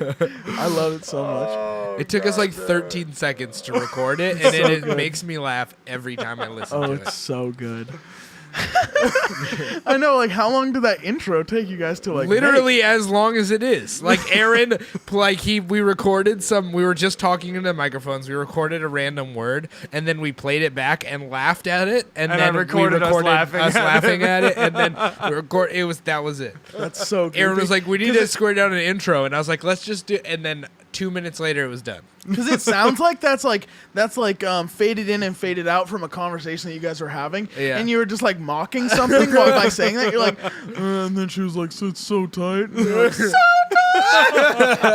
And like it was just faded in and faded out for that one period. It's so dumb. But it was so that's funny. funny to see kind of how the and then we were made. the other part, the clip of us laughing is laughing at the breakdown that Silent Planet was originally. It would hit this heavy ass breakdown, and we just laugh at how because that specific day we were talking about. Well, it's so tight. If you listen to the very first it episode, goes like, it's so tight. Like, so we were laughing at just the culmination of how stupid what we were doing was. It was so funny. But you know what's so funny is through listening to this podcast, like I'm not a big fan of like I wasn't a big fan of like the Marvel shows, like all the Marvel shows and shit like that. But from hearing you constantly fucking talk about it day in and day out, I was like, fuck, okay, let's give this Punisher shit a shot. And it's so fucking good, isn't it? It's so tight. Dude, I crushed the first season in 1 weekend. It's so fucking. Have you watched Daredevil season 2 where Punisher comes in? I don't watch Daredevil. Watch Daredevil. I don't watch Daredevil. I watch The Flash, bitch. I'm telling you, I don't care if you watched fucking bitch ass Ben Affleck play Daredevil. Watch the new fucking Daredevil. Fuck Ben Affleck. Dude, I fucking don't give a shit about insurance. DC gang. What? Fuck you. DC gang. Watch Daredevil. Where's those Legos? Just for Deborah Ann Woll, right behind you. Hold on, I got. That's the sickest thing It's ever. so sick, dude. Dude, that's so dope. I saw that on the cast. I was like, I can't wait to go there. And look at It's so sick. And then when you bring our archetypal flashcards, we'll pin those on the wall. Dude, I'll give you all of those, dude. I don't look at them. You just got to figure out the ones that apply to us, and then we'll pin Well, them. it was really cool because like the first 48 or like the first like 45 you get assigned to you, but the last like month you get to pick your own scriptures. So the last month has a lot of meaning to me, but Yeah. But as far as movies go, man, like it's kind of like because I watch so much now, it's less like what I've loved for so long, and it's more like what I'm into super hard I right feel you, now. yeah. Like Yeah. there's so much. That's how I am too. I'm not very critical of movies. Motherfucker, what if I sat here and asked you what's your favorite band? my favorite band? He'd tell you what his every favorite time I band die. is right now. No, I'd say Every Time I Die. really? Every Time I Die overall is my favorite Hands band. down, Every Time I Die is your favorite band? Right now, no. No, I'm talking like if I have to talk Yeah. about the culmination of how music has impacted me, I would say Every Time I Die. Like just Okay. because of what they showed me to, how long I've liked them Yeah. for, the amount of times I got to enjoy them with friends. Like, That makes sense. How many shows I've been to. If I'm talking about right now, like since Every Time I Die, Northlane has made its way Yeah. up there. Way fucking Yeah. up there. And other bands like Invent Animate have made their way up there. Our camera died. Fuck. Doing it straight up old school. Okay. What's good? Can we plug it in real quick and keep going? Maybe I'll see. Yeah. Dude, just check. If not, it's cool, man. Yeah, it's all audio. We've been Fuck it. going for forever anyway. So, like, But my favorite movie, if I had to pick up, Yeah, shoot it. 100% I could just go, is The Matrix. really, that's The so cool because that's a Christ story. The Matrix is, I love archetypal Christ stories. I've actually really enjoy them. Harry Potter Dude, is they're one. so cool. Harry Potter is one. I love how many there are. Yeah, like Lord people- of the Rings is necessarily one. Like, Well, all- like the whole hero's journey is also a Christ story. Is Yeah. also a Messiah story. So like the hero's journey, which like every good epic movie is based off of, yeah. is a Christ story. So one could argue like what came first, the Christ or the Christ story, but you know it's like, yeah, exactly, Jesus and the egg, because Christ came out of an egg for sure. Christ came out of an egg. And on the 7th day, Mary laid the Jesus egg. But yeah, no, The Matrix is That's so cool, man. through that and you through can since put your finger on 1999. that. It is my favorite movie of That's all so time. dope that you can put your finger on that because I watched it on the fucking airplane can't. with Chelsea on the way home. Really? The other first day. one? Yeah. That's the only one I watch. is Oh, the really? first You one. don't like the other one? I don't Just the care for first that. one? The second one fight scene where Neo's like fighting all the Smiths Smiths? is sick. But no, the first Matrix is it's the story of it really like it's very true to what I am, like to my thought process on what life is it's life is what you believe it is. It's like what you make of it fully. And that first Matrix story, every time I watch it, teaches me that same thing. Yeah, because he still gets the option. He can go back and just live that bullshit. Yeah, but he realizes he's all powerful and he's in control of everything that is. Like he's the one, and I feel like every person on this planet is the one. That's and what's beautiful about it is it took the Christ story and made it the man story. Yeah, It took the Christ story and said, listen, you guys are all the one. Yeah. It's not like there is this one that you should be waiting for. You're the one. yeah. Like believe that the shit. oracle like tells him like you're not because you don't know you are. Yeah, and then once exactly. he knows he is, he's like, I don't give a fuck about bullets. I Yeah. don't give a fuck about Agent Smith. Because you can and that's- can't be. It's all your choice. It's 100% your choice.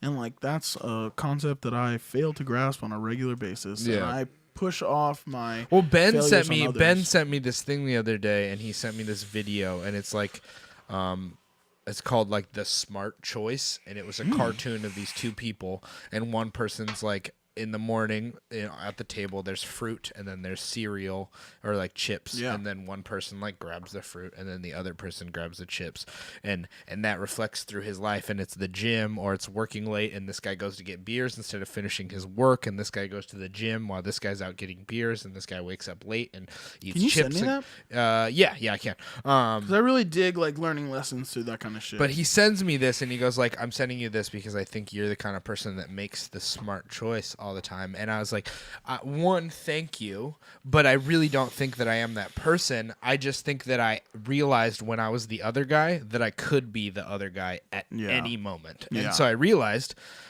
the more often I make the smart choice, the more often I have the ability to be that guy rather than being the guy who's eating chips. When I start making a fuckload of money for doing anything, like whatever, I end up making a fuckload of money because I've come to the conclusion that I cannot live my life just working for somebody else and making a menial amount of money. It's never gonna work. There's a reason I've gone through like 19 jobs and I'm 25 years old. It's because I can't work for somebody for too long.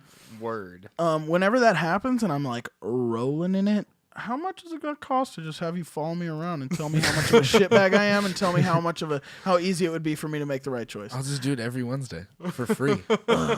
Every Wednesday we'll shout, "Hey Dan, you're making the wrong fucking choice right Fucking now." do it, dude! I'll like be eating a bag of Doritos, listening to your podcast, and be like, fuck this shit! Well, that's the thing is like I adamantly believe that there's a way that you can achieve that without hating yourself. Like the only reason you should experience hate is from yourself. And then at a point you should realize, okay, I'm being toxic, and then it can stop. But once you can hate yourself a little bit, but after a while you realize that, oh, my hate is getting in the way of my ability to conjure positivity in my way to get in front of myself. And so like just realizing how fucking sick you are, like the Gary Vee thing where he's like, it's like a 1 in a billion chance that you even got to just be a human. Like that's sick. And then also there's so many things in life that we can do. Like there's so many things that bring us pleasure.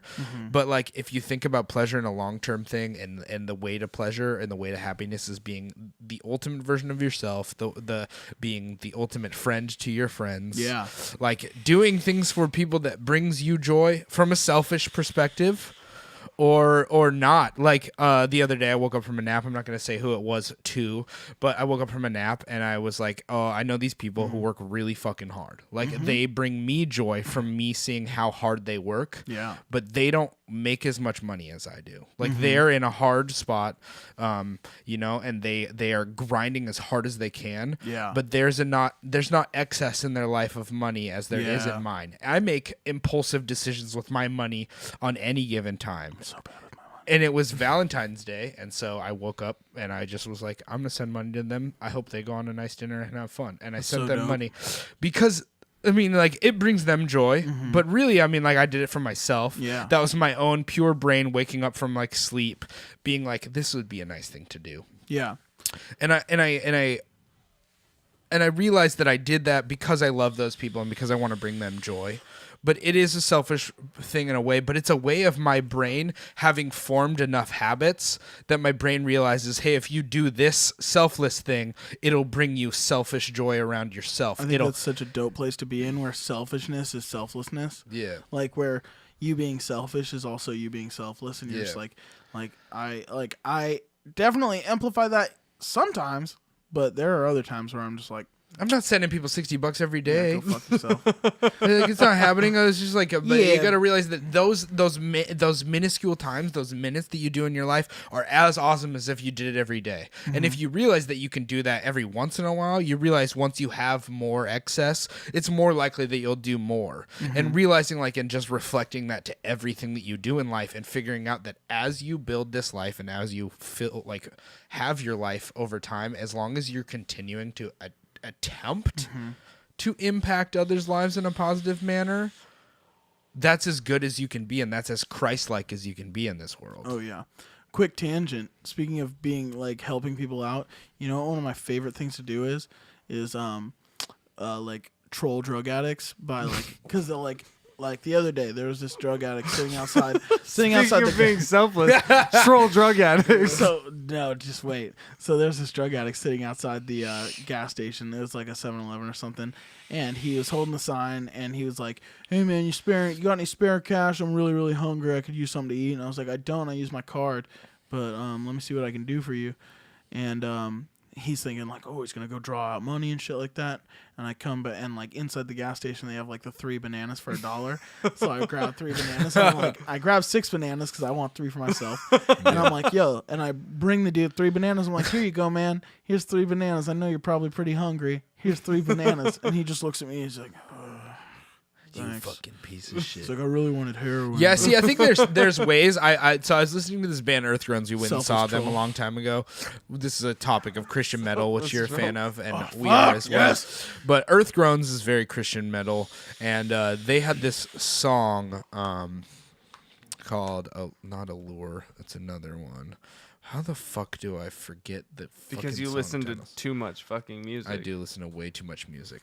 Dude, you listen so much, but I love, I know you guys don't necessarily think that spouting off about your guys' musical likes on here is exactly what you want to be doing, but I cherish those moments on the podcast so much where I get to hear what you guys are into, because I don't have the gumption to go in and listen to a bunch of metal and be like, this is what I like, this is what I don't like, but you guys are pretty on point with what I enjoy.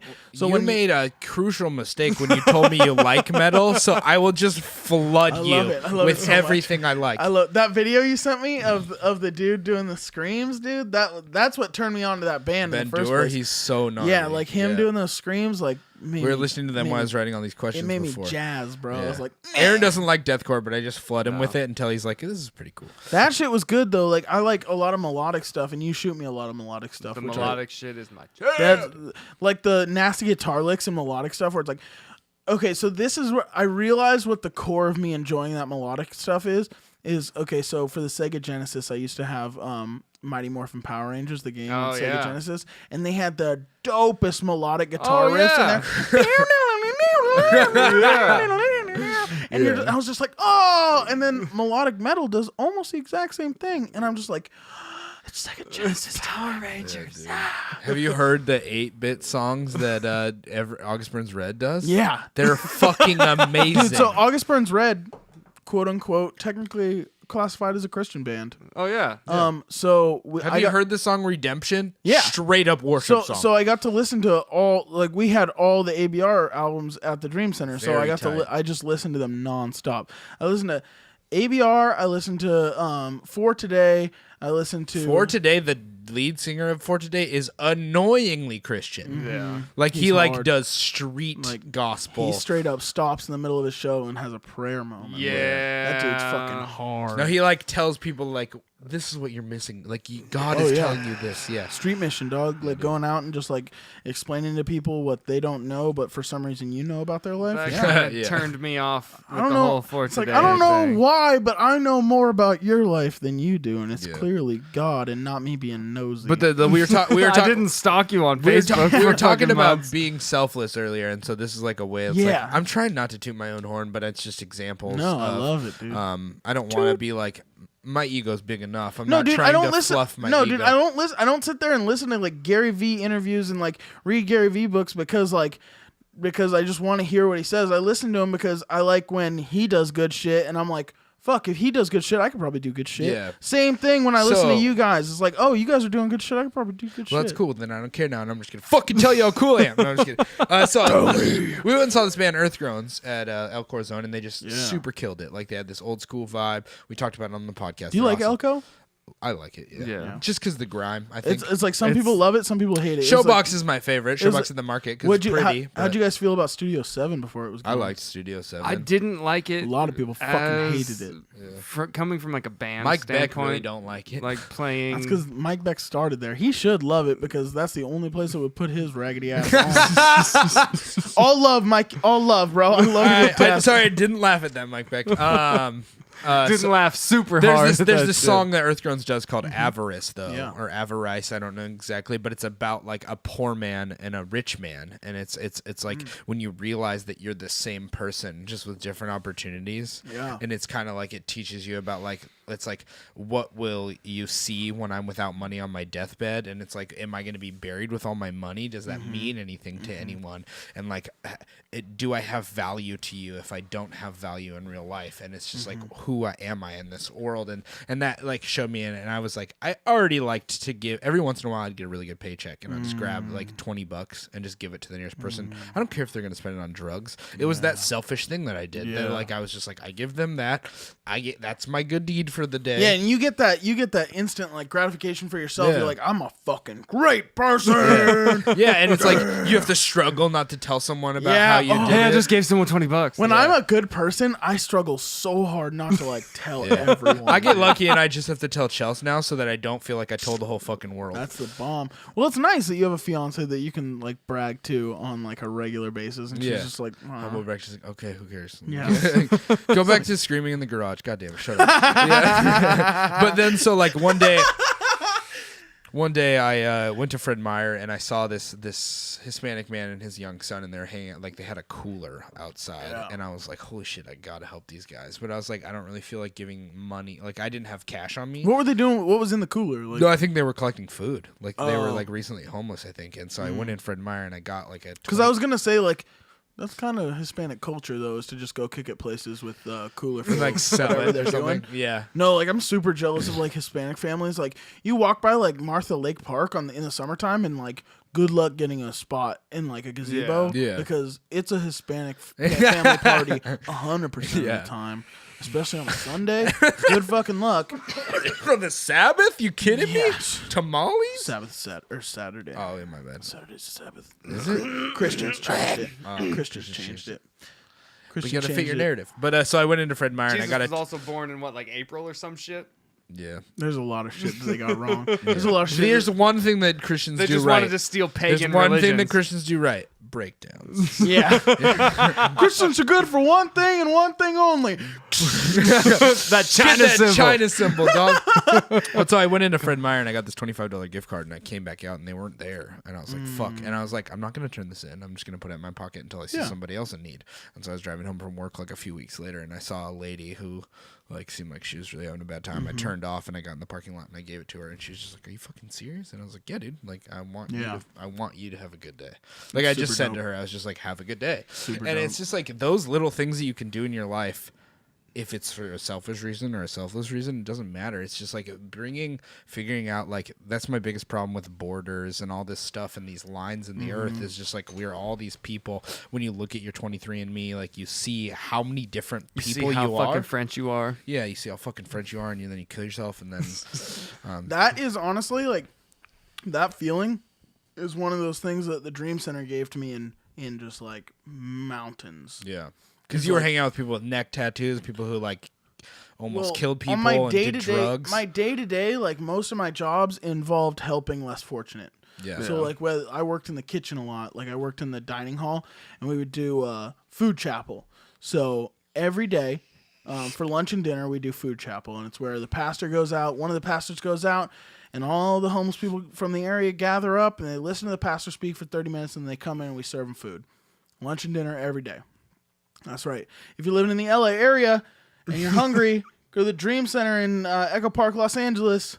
Food chapel. Hit them up for food chapel. I don't think the homeless people in LA are going to be listening to our podcast. They got iPhones Okay, now. you say that, but okay, so all you have to do, regardless of what kind of tax bracket you're in Los Angeles to get a cell phone, is apply for food stamps.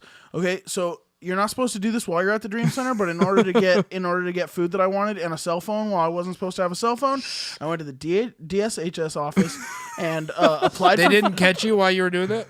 No, I did it on I feel kind of bad for saying this in case like somebody who's gonna go to the Dream Center hears this and like follows that, but like this is what I did. I'm not saying it's the right thing to do. It's just what I did. Okay, so you make an appointment to go see like an eye doctor or like a regular or whatever kind of doctor or whatever. Just you know skip that shit. And then you don't go to that, and then you go to the DSHS office and you apply for in one day, in like probably a matter of 2 hours, I was able to go to the DSHS office with nothing but my Washington State ID, apply for food stamps, get approved for food stamps. That's $250 a month, free. And as soon as out of my tax bag money. yeah, it did. And as soon as you're done applying for that, you get your card. You walk outside, and outside of the DSHS office, there's like 4 people at these stands, and they're like, "You just signed up for food stamps? You want a free cell phone?" And you're like, "Yeah, I want a free cell phone, of course." So like, okay, give me your DSHS card, and they like scan it, and they're like, "All right, you're approved." And they open up a box, and they put in a SIM card, and they're like, "Here's your new cell phone. It's got this much. It's got unlimited everything. Here you go." And you're just like, "Whoa." And so every homeless person in LA has a better phone than you, and they don't pay a dime for it. Damn. So if you don't think homeless people can listen to your podcast, you should really change your marketing Our standpoint. niche is now the homeless community. Yeah, dude. But yeah, it's like a free phone service that like the like state of California This podcast does. is sponsored by the Everett Mission. Yeah, it's wild though. It's kind of crazy. I mean, Washington doesn't do it nearly as hardcore, but they still have the similar programs. But like California has it in droves. Like these homeless people were coming through with like Galaxy S9s and shit, and I was just like, "Fuck Christ. you guys." Yeah. But Only like, got the OnePlus. but like, back to what I was saying originally is like getting that opportunity to like be selfless and just help somebody else out like as hard as you can and just like make their fucking day is a super fun thing to do. Like it makes you feel super good about yourself because it's like Selfishness. yeah, selfishness. It's just like I'm doing this for you, but I'm doing it for me. Yeah. And I got that opportunity all the time. Like we did all sorts of stuff and like. But if you do it enough from a selfish standpoint, it eventually becomes the wiring in your brain. No, I don't. And that's how you change the world. Like I don't think it really should matter. Like why the fuck you like what purposes you're fulfilling for yourself how to it do impacted something. the world. Is Yeah. it, yeah. If you can, it's the whole thing is like I don't. It's the whole thing of like I'm an atheist. I don't believe in Christianity, but thank God that you do because I want you to be able to do that. Yeah. It's like. Whatever the fuck your reason is, if you're doing good things for other people, awesome. I'm Yeah. behind it. Yeah. I'm behind it 100%. Like, Yeah. as long as you're not causing negative effects for other people, like if you're doing positive things for people who are, especially people who are in need, that's dope. Like, I have nothing else to say about whatever the rest of your life is like, whatever your beliefs are, whatever. If you're down to help people, that's dope. Fuck yeah. We're pushing into Rogan territory. Let's go, baby! Let's go! What are we at right now? We're almost at 2:30. Holy shit. Fuck yeah. I have a lot more to talk about too. We don't have to keep going. Dude, just hit me with that rapid fire. That rapid fire? I did want to talk to you guys about movies a little bit because go I am gearing up for this like project that I'm working on. Yeah, we like- hope that I want to figure out if we can be involved. We got to figure it out. Dude, yeah, I'm looking at you guys. I'm looking at a couple other places as well. Not to make you guys feel insecure or anything, but like I just didn't like. I sent you a text one day, and Our studio's probably pretty good on the pretty side. Yeah, I sent you a text one day, and I was just like, and like the thought hit me, and I was just like, "Are you about to just ask way too much?" And I was like, "Maybe shop around, Dain. Yeah, maybe shop around." And I actually found a group of people who are like really, really dope. And I've like, and my vision has changed a lot for this new project. Really? I have a name for it now. Cool. Yeah, it's gonna be called the Binge and Purge Podcast. Binge and Purge. Yeah, dude, it's gonna be great. I really want to get into the visual medium of it though, because we're talking about a visual medium. So, obviously the podcast is gonna be like long form film review, but I kind of want to mash it up with like a late night talk show kind of vibe. Yeah. And I would like to get more multimedia in here too, but we just haven't gotten there yet. Dude, I'm really like really psyched about where this idea is now, because like your idea, the movie. Yeah, it's like it's really fun, and like spending, you're like working on something really dope when like spending time thinking about it and like planning it is like really fulfilling to you. You know what I mean? For like, sure. When you guys were getting all this ready, and I saw you like posting about the mics and shit, and like the sound chip that you guys bought, and I was just like, oh, they're deep cuts in this shit right now, dude. This is dope. Because I love to see somebody nerding out on something that they're psyched up about. I can't wait until eventually we have like in the YouTube channel, it'll be like videos about all that stuff that we were excited about. Where I can dive deep into our equipment and talk about like the process of making the table and like a studio tour and all that fun stuff. Because like the story is the exciting part, you know? Yeah. And so like the podcast is just talking about shows, TV shows and movies. And, but like the biggest thing I'm tackling right now is picture in picture. I'm trying to like figure out what kind of software I'm gonna use to do picture in picture. I want to figure out for this too, because I want to get it. It's tougher than I thought it was gonna be. That's for picture, fucking like sure. live picture in picture. Yeah. Well, not even necessarily just live. I mean, obviously, eventually live. So I don't want to just like buy something and then have to buy a whole nother thing to get it live picture in picture. Well, you can do picture in picture with Adobe. But also the live aspect of it, because like I don't need it to be live right away. But I definitely. I wouldn't worry about eventually having to buy other equipment, because hopefully when you're to the point where you want to go live with it, you'd probably have the backing of money to do that. That's what I'm hoping. Like, also, I want to like learn more about monetization of something like this, like how, like what really has to go down as far as paperwork and shit like that to get monetized. Numbers. It's just about numbers. It's about numbers. On YouTube, you can just straight up reach out to companies. You just need numbers. But like we got on the Andrew Kearns podcast. We got numbers. If we had those all the time, we'd be making money on this. 100%. Do you need like a business license to start getting like? It's probable, but get an LLC is like $200. Yeah, I mean, like my homie has an LLC, and like actually my homie is like who's thinking about helping me fund this project. Who is it? Tanner Campbell. Nice, very cool. Yeah, dude, he has Greater North.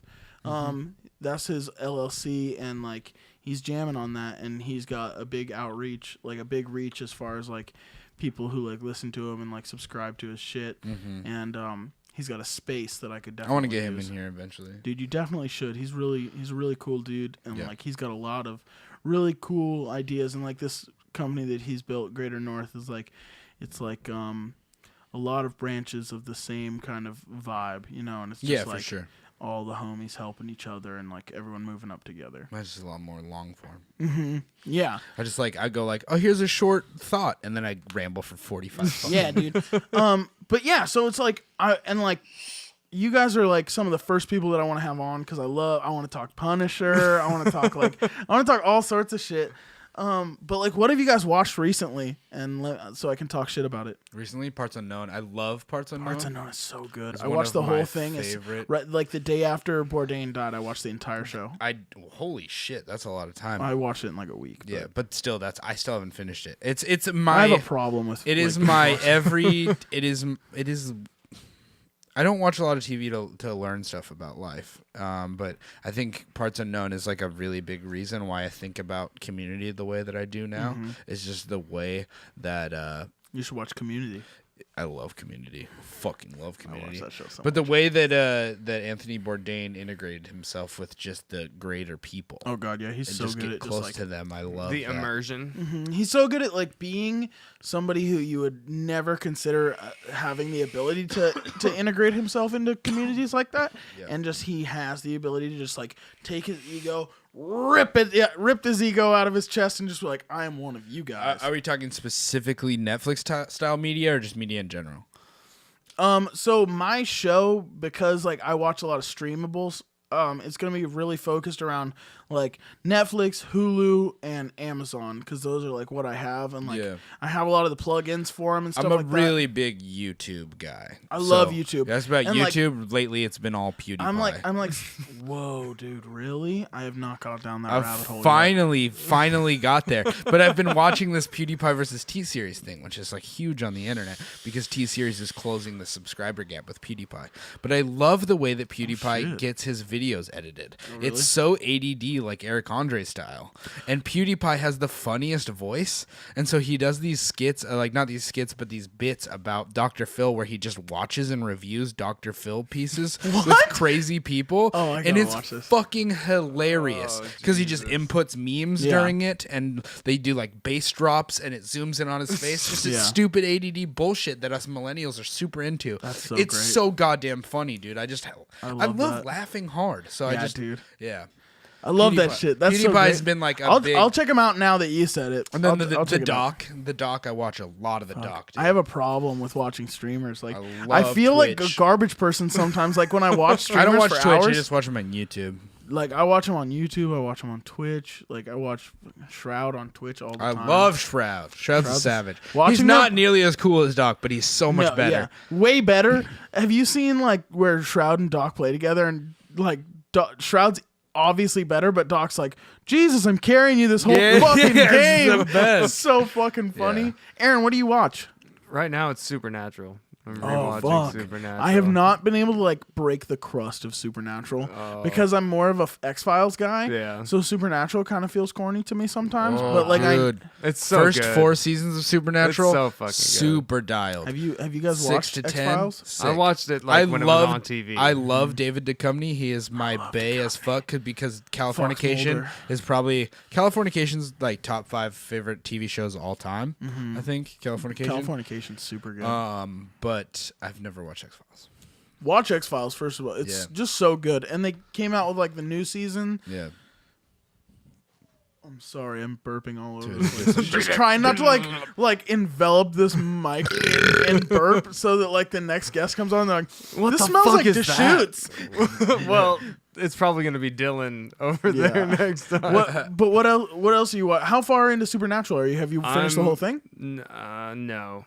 So the first time I watched it, I only got to season 4, like after. I don't even think he's to Angels and Demons yet. You're to Demons. I don't know if you're to Angels yet though. No, right? the Angels have been okay. there. I got yeah, to that. Castiel's there. Yeah, I got to That's good shit. about where I'm at now, and now I'm kind of into the new territory. Yeah.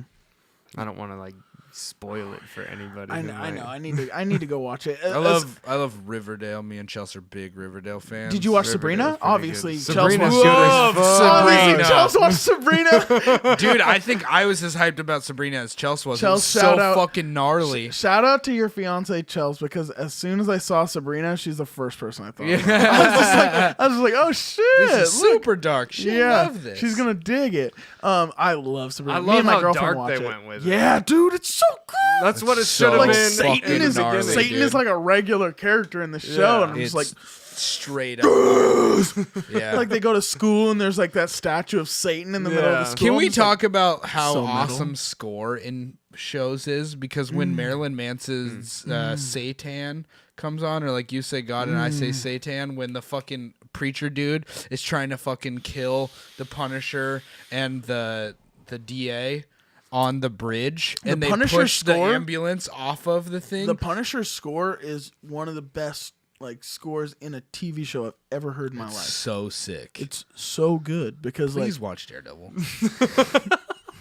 who plays Daredevil in the new Daredevil? Charlie Cox, he does a fantastic What job. else is he- There is one time, so from a martial arts perspective, there's one time where I watched it and I was like, fuck what you're doing martial Really? arts wise one time, and it was when he was shadow boxing or hitting the heavy bag, because I hit the heavy bag every day, and so, or not every day, but like very often, and so watching him do it, I was like, this motherfucker I hate needs to be watching better. when you work out. Yeah. I hate watching because I'm just like, oh, I could work out, or I could eat a whole bag of Flaming Hot Cheetos. I'm glad I do. Stain my So I do colon. those live streams so that I can watch back my technique and That's realize dope. if I did a good job. But I'm very glad to know that at least like 5 people have That it told me shames that you. they did it because they worked out because they watched it. And No, that's dude, fucking yeah. sick. Like you're watching you do that makes me want to work out, but not enough to actually. Work out. Next one's gonna be titled "Dain, go fucking work out." I know. I want to get a gym membership, but I don't know where to go. Just go in my garage. Yeah, but you don't want my fat ass showing up in spandex every day to your house like, hey, Dylan, I'm here to work out. You don't even have to tell us. Just fucking walk in. Yep. It's like curves, no That's how judgment. that's how fools get shot, dude. Well, nah, dude. I'm too. I'd be like, I'm the kind of person that if somebody steals from me, I'm like, they need more than I did. I'm totally that guy Yeah. too. It's so bad. Like, hey, bro, what are you doing here? You'd be like, oh, I'm here to steal your shit. I'd be like, could you not, please? Have you guys watched Big Mouth? yeah. Yes. Did you guys watch the Valentine's Day episode? My Furry Valentine. No, I need to. It got released. It's out. Why I know. haven't you I was watched gonna it? watch it, but I was too busy. I've been watching scrolling Supernatural. Instagram Oh, dude. to watch it. Big Mouth is a good one. I'm super into Brooklyn Nine-Nine right now. Fantastic. Like, Is that on Netflix? Hulu? Oh, Hulu. I don't have Hulu. Hulu released every Thursday. Well, the episodes come out on TV every Thursday. By Friday, they're out, so you can watch them. New episodes of Brooklyn Nine-Nine. I on really love Fridays the on Last Hulu. Man on Earth when that was going. Last Man on Earth was good. that. You know what I really got into that I wasn't into at all when it first came out? It's a Hulu original. It's called Future Man. It's got Oh yeah, PETA it's the from PETA. Yeah. Yeah. So when I first saw that, when it was first coming out, I was like, this looks like the corniest piece of shit I've ever seen in my That's entire what I think fucking every life. time I see the commercials for it. Okay, I'm like, but do you know who wrote it? who? Seth Rogen and his writing partner. Oh, so it's not corny. It's Sean Evans. or not Sean so Evans, fucking fun. Like something Goldberg. yeah. Yeah. Yeah. Sean something. Yeah, it's S. Goldberg. I know that. It's one of the funniest shows I've seen in a long time, especially coming out of Hulu. Yeah. Hulu's got some fire coming out right now. Man in the High Castle is really good. It's basically about how if the Nazis won the war, Yeah. and what it's like now, and that's Man in the I High heard Castle. Marvelous Miss Maisel's really good. Marvelous too. Miss Maisel. Comics are raving about Marvelous Miss Maisel and how like real it is. Yeah. So that's fantastic. So you're watching it to study up before you get on stage? Yeah, of course. No, I've watched it all the way through, and I'm still a pussy. I'm trying to shoot Hulu titles out because I feel like a lot of people right now. I think the race between Hulu and Netflix is being won by Netflix sheerly because of original content, but I think Hulu is hot on their trail, especially with all this new shit. Sex Education on Netflix was fucking awesome. It was dope. Oh, and guys. it's got Scully. I'm telling you right now, Netflix, their original content is far and away from anything else that's Trying to coming think out of right other now. fucking awesome Netflix ones that. Came out You? that I- Have Any you of watched them? You? I haven't Yes, watched you You was yet. fantastic. You is so good. watch You it is so good because it takes like this character that you should totally hate, and you're like, I don't mind this guy at all. He's kind of a decent guy, other than the fact that he He's a stalks and fucking murders murderer. people. Yeah, you're like, if this guy would just stop killing people, we could be pals. I feel like there's a lot of Netflix originals I've watched recently, and I really was Frontier? the friend for the not friend for the end of the world. That's like something about.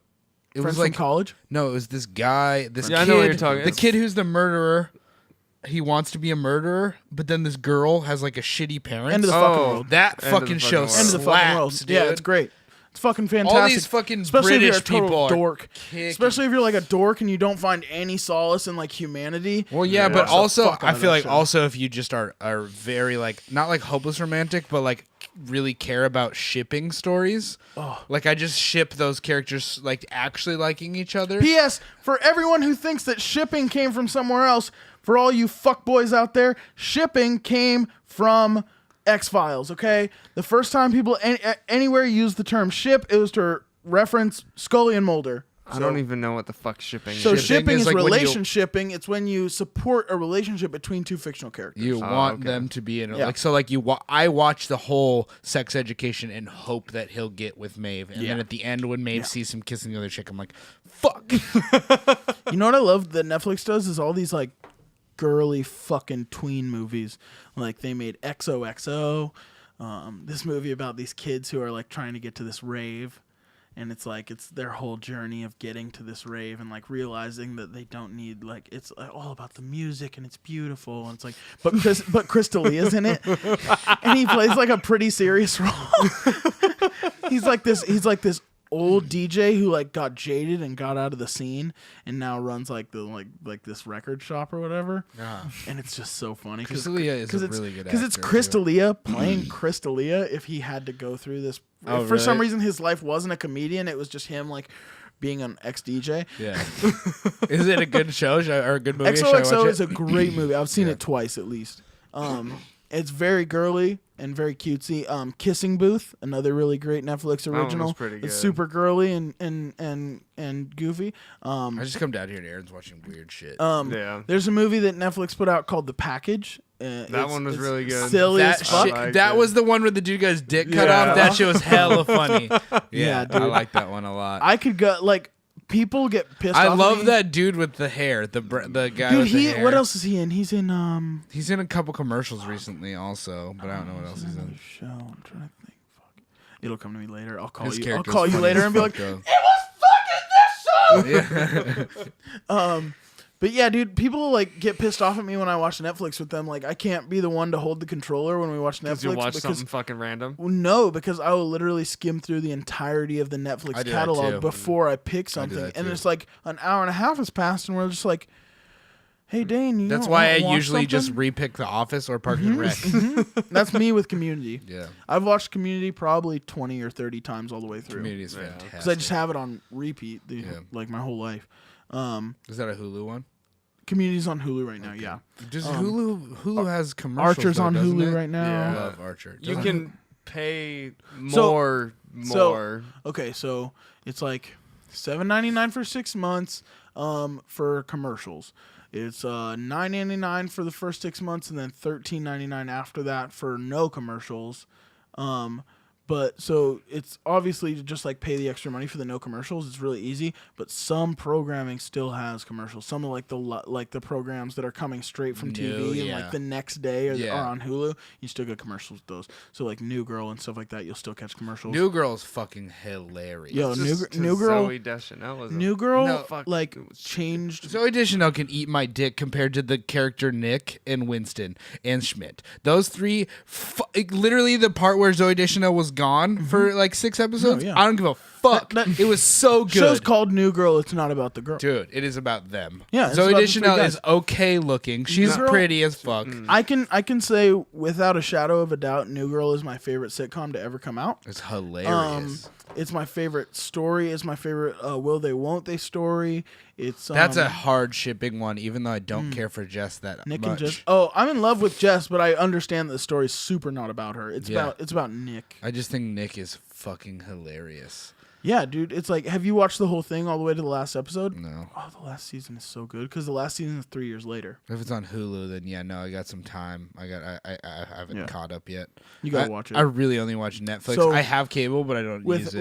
with New Girl, the first all the seasons except for the last one are on Netflix, and then the last one's on Hulu. It's really weird, huh? Yeah, I think I've caught up on all the Netflix ones. Yeah, just jump over to Hulu and watch the last season. It's really good. Yeah. But yeah, basically, like this project that I'm working on is just gonna be like bullshitting with my friends about like movies and shows that we love, I love it. And it's That's gonna why I be like- wrote it in the fucking script. and for it's gonna today. hold like each episode's gonna hold like a topic, basically. Like that way, I have somewhere to go with it. Like whether it be sitcoms or horrors or like new movies or Oscar bait.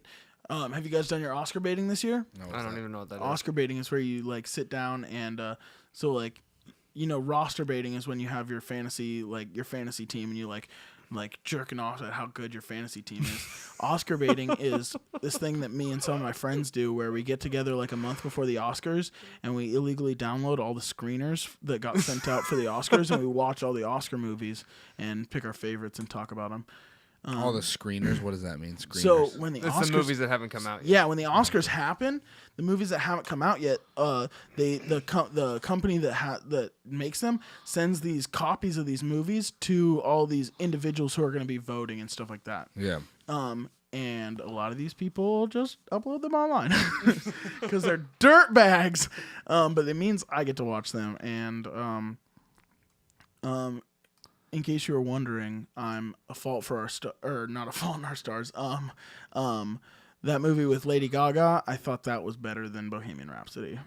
Yeah, I haven't seen either. What Yeah, the fuck is that called? It's called A Star Is Born. Born. Star Is Born. Because the debate is like, because Bohemian Rhapsody's gonna win the Oscar Because it's a Freddie because Mercury it's about story. Freddie Mercury. Now, I love Bohemian Rhapsody. I love Freddie Mercury. Quite possibly one of my favorite like classic rock bands ever. A Fault in Our Stars was a far better movie. It had far better acting in it. You mean A Star Is Born? Yep. A Fault in Our Stars is a movie that I know what it recently is, watched, yeah. and like it involves an actress that I really enjoy. I know her from American Teen. What's that show we used to watch with Christina? Maybe I just watched it with Christina. Secret Life of an American Teenager. Yeah. That show fucking I slaps. never She's also in watched the it. The show fucking slaps still. Christina, you're listening to this? That show fucking slaps. She's also in the Divergent series, which is an incredible run of movies. I That's think like, I haven't seen it just because I only want to see her in a it's Secret Life of basically an American Teenager. offshoot. It's basically like it came out. It's the same idea kind of as Hunger Games. It's just like a different Hunger Games. It's like but the Starving Games. it's based on books and the Starving books are incredible. It's the Divergent series. My little sister actually turned me on to them when she was young because they're YA novels. And YA shit's lit. yo, I so- love YA. I don't care. That's my guilty pleasure. I What's read YA? young Young adult adult. fiction, like Twilight. yeah.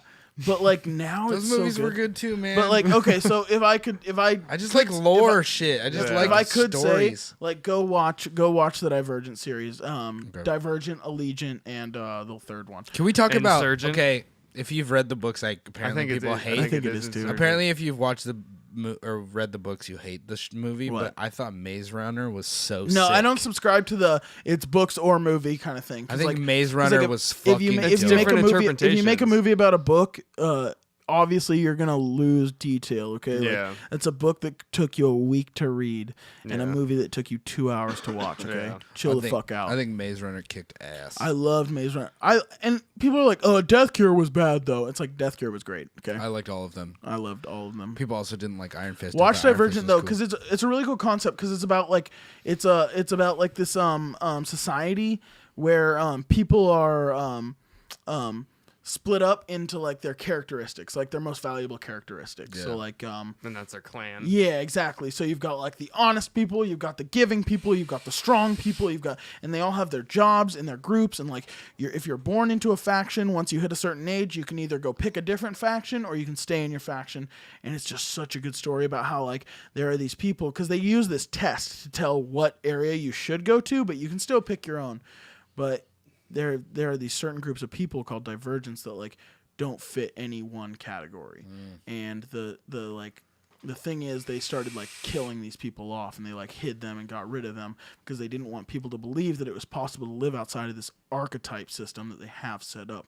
They want you to fall into your place and be a round peg in a round fucking hole, but if you're an octagonal peg, you're not going to fit into a round hole, a square hole, or a triangle hole. You're not going to fucking fit. Yeah. And it's like about these people who are divergents trying to find a place in a world where it's been built around them not having a place. That sounds tight.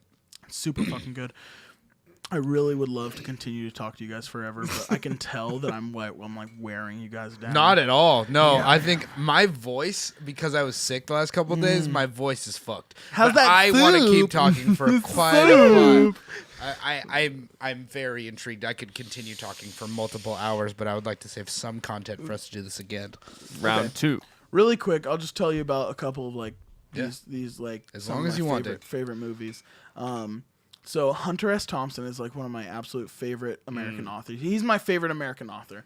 I've got his writing tattooed on me. Too Weird to Live, Too Rare to Die, Hunter S. Thompson. He used those words to describe his illustrator. To be honest, Ralph okay, so Steadman. this is like cunty. I don't like when people call me broy. I did not realize you read as many books as you have. Oh, I read a shitload of books. I had no fucking idea. Like, you sit down and read them like a savage, or like audiobook? Audiobooks a lot, but there are periods in my life where I sit down and I truck through books, dude. That's crazy. Like I'm Dream so, Center, I was like- trucking through books. So interested by people who can do that. I don't. Me too, because it's only like 25% of my life where I can do it. The rest of my life, I'm like, if I read a book, I will fall asleep. Me and my mom have the same issue where words on a page make us fall asleep. Yeah, like, me too. Like running across words. This is and then you'll 25% read of the your life. same For me, it's fucking 1%. sentence. Yeah, it puts me to sleep. So Audible when I can, or when I can't read, and then when I can, like there's just some books that you have to read for yourself. Like The Shining, I read for myself. Like I read page by page The Shining. That book fucked me up. You think the movie's fucking scary? Stanley Kubrick ain't got shit.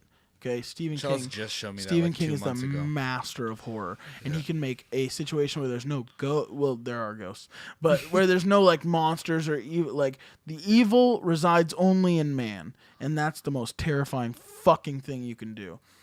But Hunter S. Thompson is like one of my favorite authors, and he it's just super fascinating. Like the movies that have been made about his books. Obviously, Fear and Loathing in Las Vegas is like the big one. Yeah. Like, and it's funny because like I'm not even a huge fan of that movie. The reason I really That's love like that- the stoner That's how- fucking anthem. That's I how know. Chelsea's with Tarantino movies. She doesn't care for Pulp Fiction. I think Pulp Fiction is fantastic. I love Pulp Fiction. She There are thinks definitely other. Death Proof is Death Proof her is so favorite. I think the Kill Bills are probably. Kill Bill Volume fucking 2 is probably best. my favorite Tarantino. I think Inglourious Bastards or Django are my favorite. Actually, no. That's so hard. From Dusk Till Dawn. No, that's not a Tarantino. That's Yeah, it is. No, that's He was- Guillermo. But he was part of that. He's a part of it and he's in it, but it's not. I love He Pulp didn't Fiction, direct it. Oh, It was Guillermo not- del Toro. Yeah. Pan's Labyrinth was lit. Okay, well, I haven't seen Pan's Labyrinth. You gotta watch Pan's Labyrinth. It's a fucking trip. I'll let you microdose some of my mushrooms. And watch Pan's Labyrinth. Pan's Labyrinth is the one with the eyes, right? yeah. Yeah. This. Chelsea's is the drawing So- of that upstairs on the wall. The other major book that Hunter wrote that has been turned into a movie is called Rum Diaries. That's the one with the Johnny Depp. So, fun fact about Hunter is in the later years of his life after he ran for sheriff of Aspen, Colorado, he lived his life, and Johnny Depp actually lived with him, and they were best friends for years. And to the point where Hunter put it in his will that if there was ever a movie made about him or any of his books, that Johnny Depp was to play him because Johnny Depp can capture who he is better than any other actor. And that's why Johnny Depp is the only one who ever plays Hunter S. Thompson. That's why Johnny Depp will always have a job as long as they want to make a movie about a Hunter S. Thompson book. The Rum Diaries is fan-fucking-tastic. I want them super bad to make a movie out of this book. It's 3 short stories that he did called Screwjack. It's 3 short stories. It's Screwjack, Mescalito, and one other story that's really crazy. It's really short about this dude in a trailer park who like got caught fucking this other dude's wife, and then this dude kills all 3 of them. It's wild. But Mescalito is about a mescaline trip, and then Screwjack is weird. Screwjack's really weird. But you just want to see that movie. Yeah, I really want to see it made because, like, I want to see everything. Maybe that that Hunter is did your. Write the script. make. Also, Hunter did. You this. got to cast Johnny Depp in it, though. Yeah, I know. He'll be like 80 by the time I'm actually allowed to make a movie. You're 17 pages in on this other one. Just scrap that. Go to this next Scrap one. that shit. Let's go. But Hunter did this like massive expose on the Hells Angels when he was writing for Rolling Stone, which is actually when he wrote Fear and Loathing too. He was writing. He was on assignment for Rolling Stone. Yeah. But this he wrote this. He like rode motorcycles with the Hells Angels for like 3 years, and like in that Jesus. time he witnessed some seriously fucked up shit.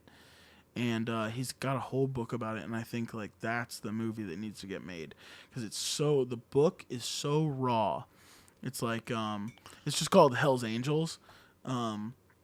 He did a lot of political stuff too, but I'm not a huge fan of his like political writings. It's not really like, I just don't think it's the avenue that he needed. I didn't need to hear his take on politics, you know? Yeah. I want to hear his take on a lot of other shit.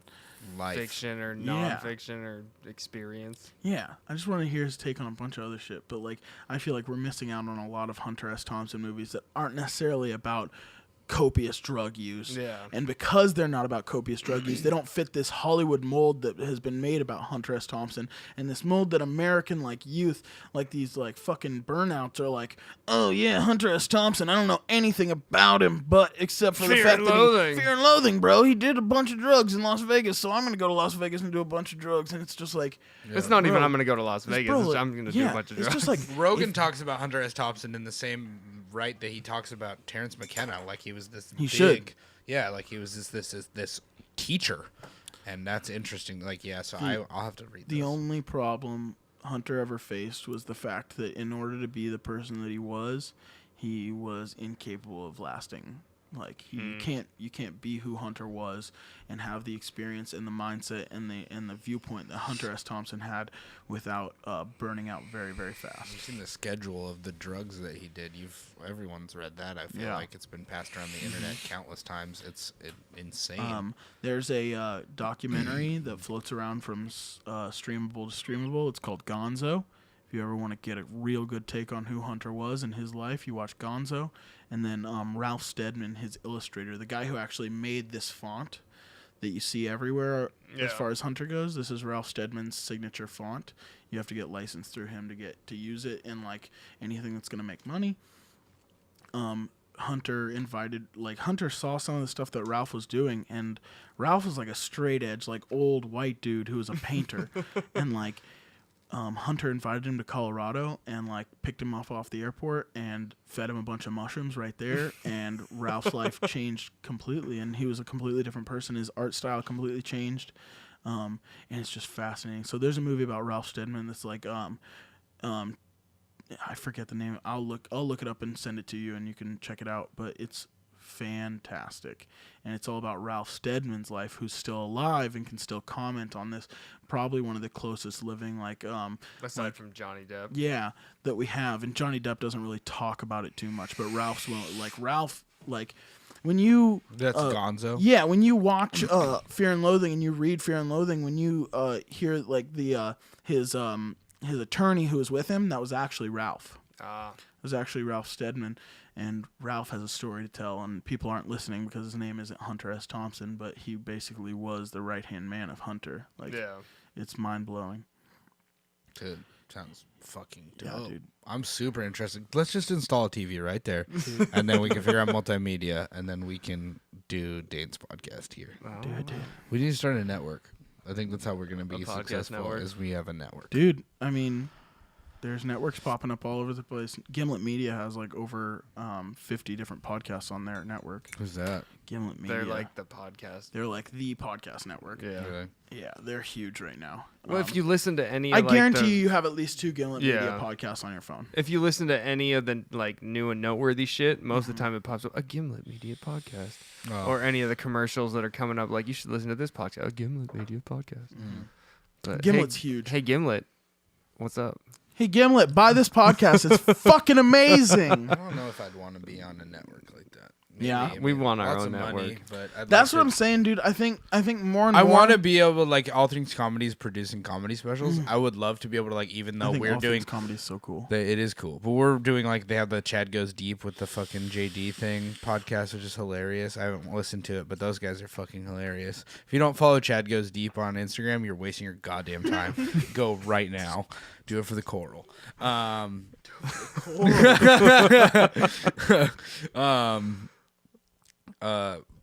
I would like to be able to do that kind of thing in like the way that you're like thinking of this movie. Like, eventually it'd be so cool if we had enough money where like we could produce that kind of thing. Well, it's like or not even money, just the materials. Well, it's like and that. fucking It's like that picture equipment. I sent you of of Joe and Red Band at like that foldable plastic table with like a fucking Sony camcorder. Well, it's like 10 years them. from now, all these people who have been on our podcast, like in the last 10 episodes, I want them to all have their own podcast, and I want to be involved in it adamantly. Like, I would love to be a guest on it, but I also I want Ray to have a podcast about Legos and Legos and Star Wars and nerd culture. And I want you to have a podcast about movies, and I want Chloe to have a podcast about music or whatever. Like whatever she wants it to be about. If it's about like political and people of color or what have you. I want all that. I want everyone to succeed. I want to be a part of that community thing. Is like I'm not always going to be able to have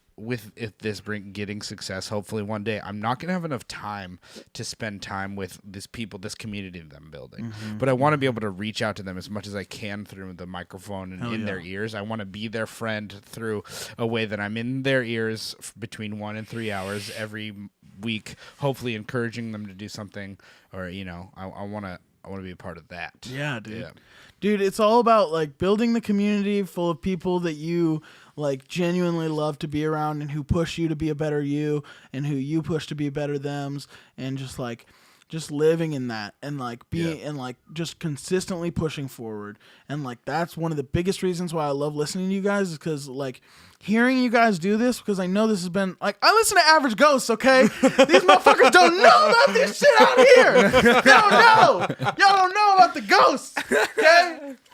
When I saw the the Skype shit. When I saw the promos for this, I was high feed. I was like, is the ghost coming back? Dude, but like watching you guys succeed at something that you guys have been working on for so long, like it empowers me, dude. Like I didn't even think about this podcast as a real idea until I saw your guys' podcast, and I was like, fuck, man, they're regular dudes like me. If they can pull something off that's like enjoyable for them and they love it and they're like doing what they want to do, what's stopping anybody else? A couple $100 for equipment. That's fucking it. That's nothing. If you have a job, you make that in 2 weeks. Dude, yeah, for real. It's like it's so many times. How many thousands of times did I have to have Gary V or whatever tell me like, hey man, how do you get to do this thing that you want to do? Fucking start. How many times did I have to hear Joe be like, be you, like be the hero in your own movie, all that shit, like all that stuff. How many times do I have to hear it before I was like this isn't building anything right now. Like this isn't like we're talking in microphones for 3.5 hours. This isn't paying me money. This is just free time with my friends. But one day, hopefully, this will keep somebody like from killing themselves or from doing some crazy thing and like propel them to make their fucking movie. To make their movie or to start their podcast or join our fucking network or like whatever, Yeah, man. I'm just like from the bottom of my heart and from the bottom of the hearts of the plenty of people that I'm sure listen to this on a daily basis. And it doesn't matter if it pushes you. Like, you guys push me to do little shit too. Like, I hope you understand that. It's not like you guys just push me to like be like, oh, I can do a podcast too. You guys push me to do the littlest shit. Like, just be better about my day to day. Like, listening to you push to find a job and then push to find the gym that you were able to go to, and just like your work towards that, and like you guys work together as like doing this podcast. And it's just like when you have people around you who are moving forward, is something my parents always told me, and I didn't grasp it until like some much of later your in my 5 life. closest friends. Yeah, right? exactly. Like surround yourself with the people that you want to be. Yeah. Surround yourself with the people that are going in the direction that you want to go. And it's not like I surround myself with people who are like going forward. It doesn't matter. Their lane is forward. Yeah. It is a different forward than mine is, but like they're going forward. And as long as I'm surrounded and like listening to your guys' podcast, I hope you understand, helps me feel surrounded by people that are moving forward. And you guys push me every day. Fuck like, yeah, dude. I got grasp chills. that. That's dope. Grasp that, because like I know I'm saying it, but I know it comes from the mouths of plenty of other people who listen to you. Is like, thank you guys for like putting in the hours and like putting in the money to do all this shit. And like, I know it looks like a lot of room for improvement for you guys, but for a lot of us who are watching it, it seems like something unobtainable. Yeah. Like these panel lights seem like something unobtainable, and like that's silly, but at the same time, like you have no idea how much time I spend like looking at shooting, like looking at like what I would need to shoot a decent movie. And I'm like, man, that just seems so out of my reach. And then I see you guys buy these fucking like area lights, and I'm like, well, I could buy area lights, and that would light up a scene. If I just got some bounce pans, like bounce, you can buy diffusion you can pans, buy expandable diffusion pans for like a couple bucks. They're not that expensive, so I could like, and a DSLR. I have plenty of friends who have DSLRs that I could shoot on with a halo light, and I could light a scene pretty easily. And it's just like seeing you guys buy the Rogan mics and seeing you guys The fucking Rogan mic. the Rogan mics. We out here with the Rogan mics. How you know it's real? But seeing you guys do this shit and buy the swivelly fucking arms and like Even though this one gets in the way of my fucking face. buy the panel, like the sound panels, and like No, I made those. I fucking made those by even hand. fucking better. Okay, what I'm like. That's what I mean, though. I fucking dive in YouTube Yeah. and I made some professional ass shit. I'm saying, guys, like I hope you realize that every small step that you take that like seems minuscule for you or whatever, I hope you guys understand how big of a step it is for the rest of us, because we all listen to you guys and we all watch you guys and we all want you to succeed. But it like at the core, like even though you want others to succeed, you want to succeed yourself. But Yeah. I hope you understand that watching you guys succeed has made other people believe that they can actually succeed as well. That's fucking I awesome. don't need dope to as go too fuck. much longer than this. I know we're But doing like just having the medium, having people be in support of it Yeah. has been fucking I nuts. bet Like it's having so you and beautiful. Ray like reach out to us consistently, Yeah. and having like literal people that I haven't talked to in forever. Fuck yeah. Like Josh Lang hit me up and was like, fucking "Hey Josh man," Lang, my boy. he fucking sent me a text and he was like, "Hey man, you got any information about joining like getting a job Yeah. at Boeing and then also like your podcast?" I was like, "Are you fucking kidding me?" Like, Yeah, Haley you listen to my Gertson fucking fucking listen podcast? to my podcast. Kaylee Hayes listen to my fucking podcast. Dude. Like countless people that I'm like, "Who the what?" Dude, I'm fucking saying, shouts to the crew that's all listening right now. I mean, we're all just straight up. We're like watching you guys succeed, and it's hyping us up, dude. It's like it's legit. Like it's inspiring people on a day-to-day basis. Like Love it. I listen Fuck to yeah, old dude. podcasts, and I'm just like I'll go back on your guys' old episodes. I listen to old shit, man. Like listening to you guys do this is fucking inspiring as shit. Fuck yeah. Dain Drumhiller, we fucking love you. I'm I gonna love give you you the too, man. biggest fucking hug after this. Yes. Thank Fuck you yeah, guys. so much. Yeah, we fucking did the damn thing. Woo! This is the longest fucking episode ever. By far. Oh, baby. Records. For the win, bitch. Oh shit. What is it, episode 12? This is episode 11. This has been episode 11 of the Average Ghost Podcast. Thank you for listening. We love you very much. Keep Love it. you. Best Friends Esquire podcast. Oh, he said average ghost. Oh, fuck. Thanks again for listening to today's episode of the Best Friends Ask Why podcast. If you like what you heard today, we'd really appreciate it if you could go on whatever service you use to listen or watch the podcast and leave us a review. 5-star reviews are what helps spread the word and build a community around our podcast. If you have any cool guest ideas, questions, or just want to reach out, hit us up on our social media at BFAY. That's BFAWHY. One last time, thank you very much, and we look forward to hearing from you.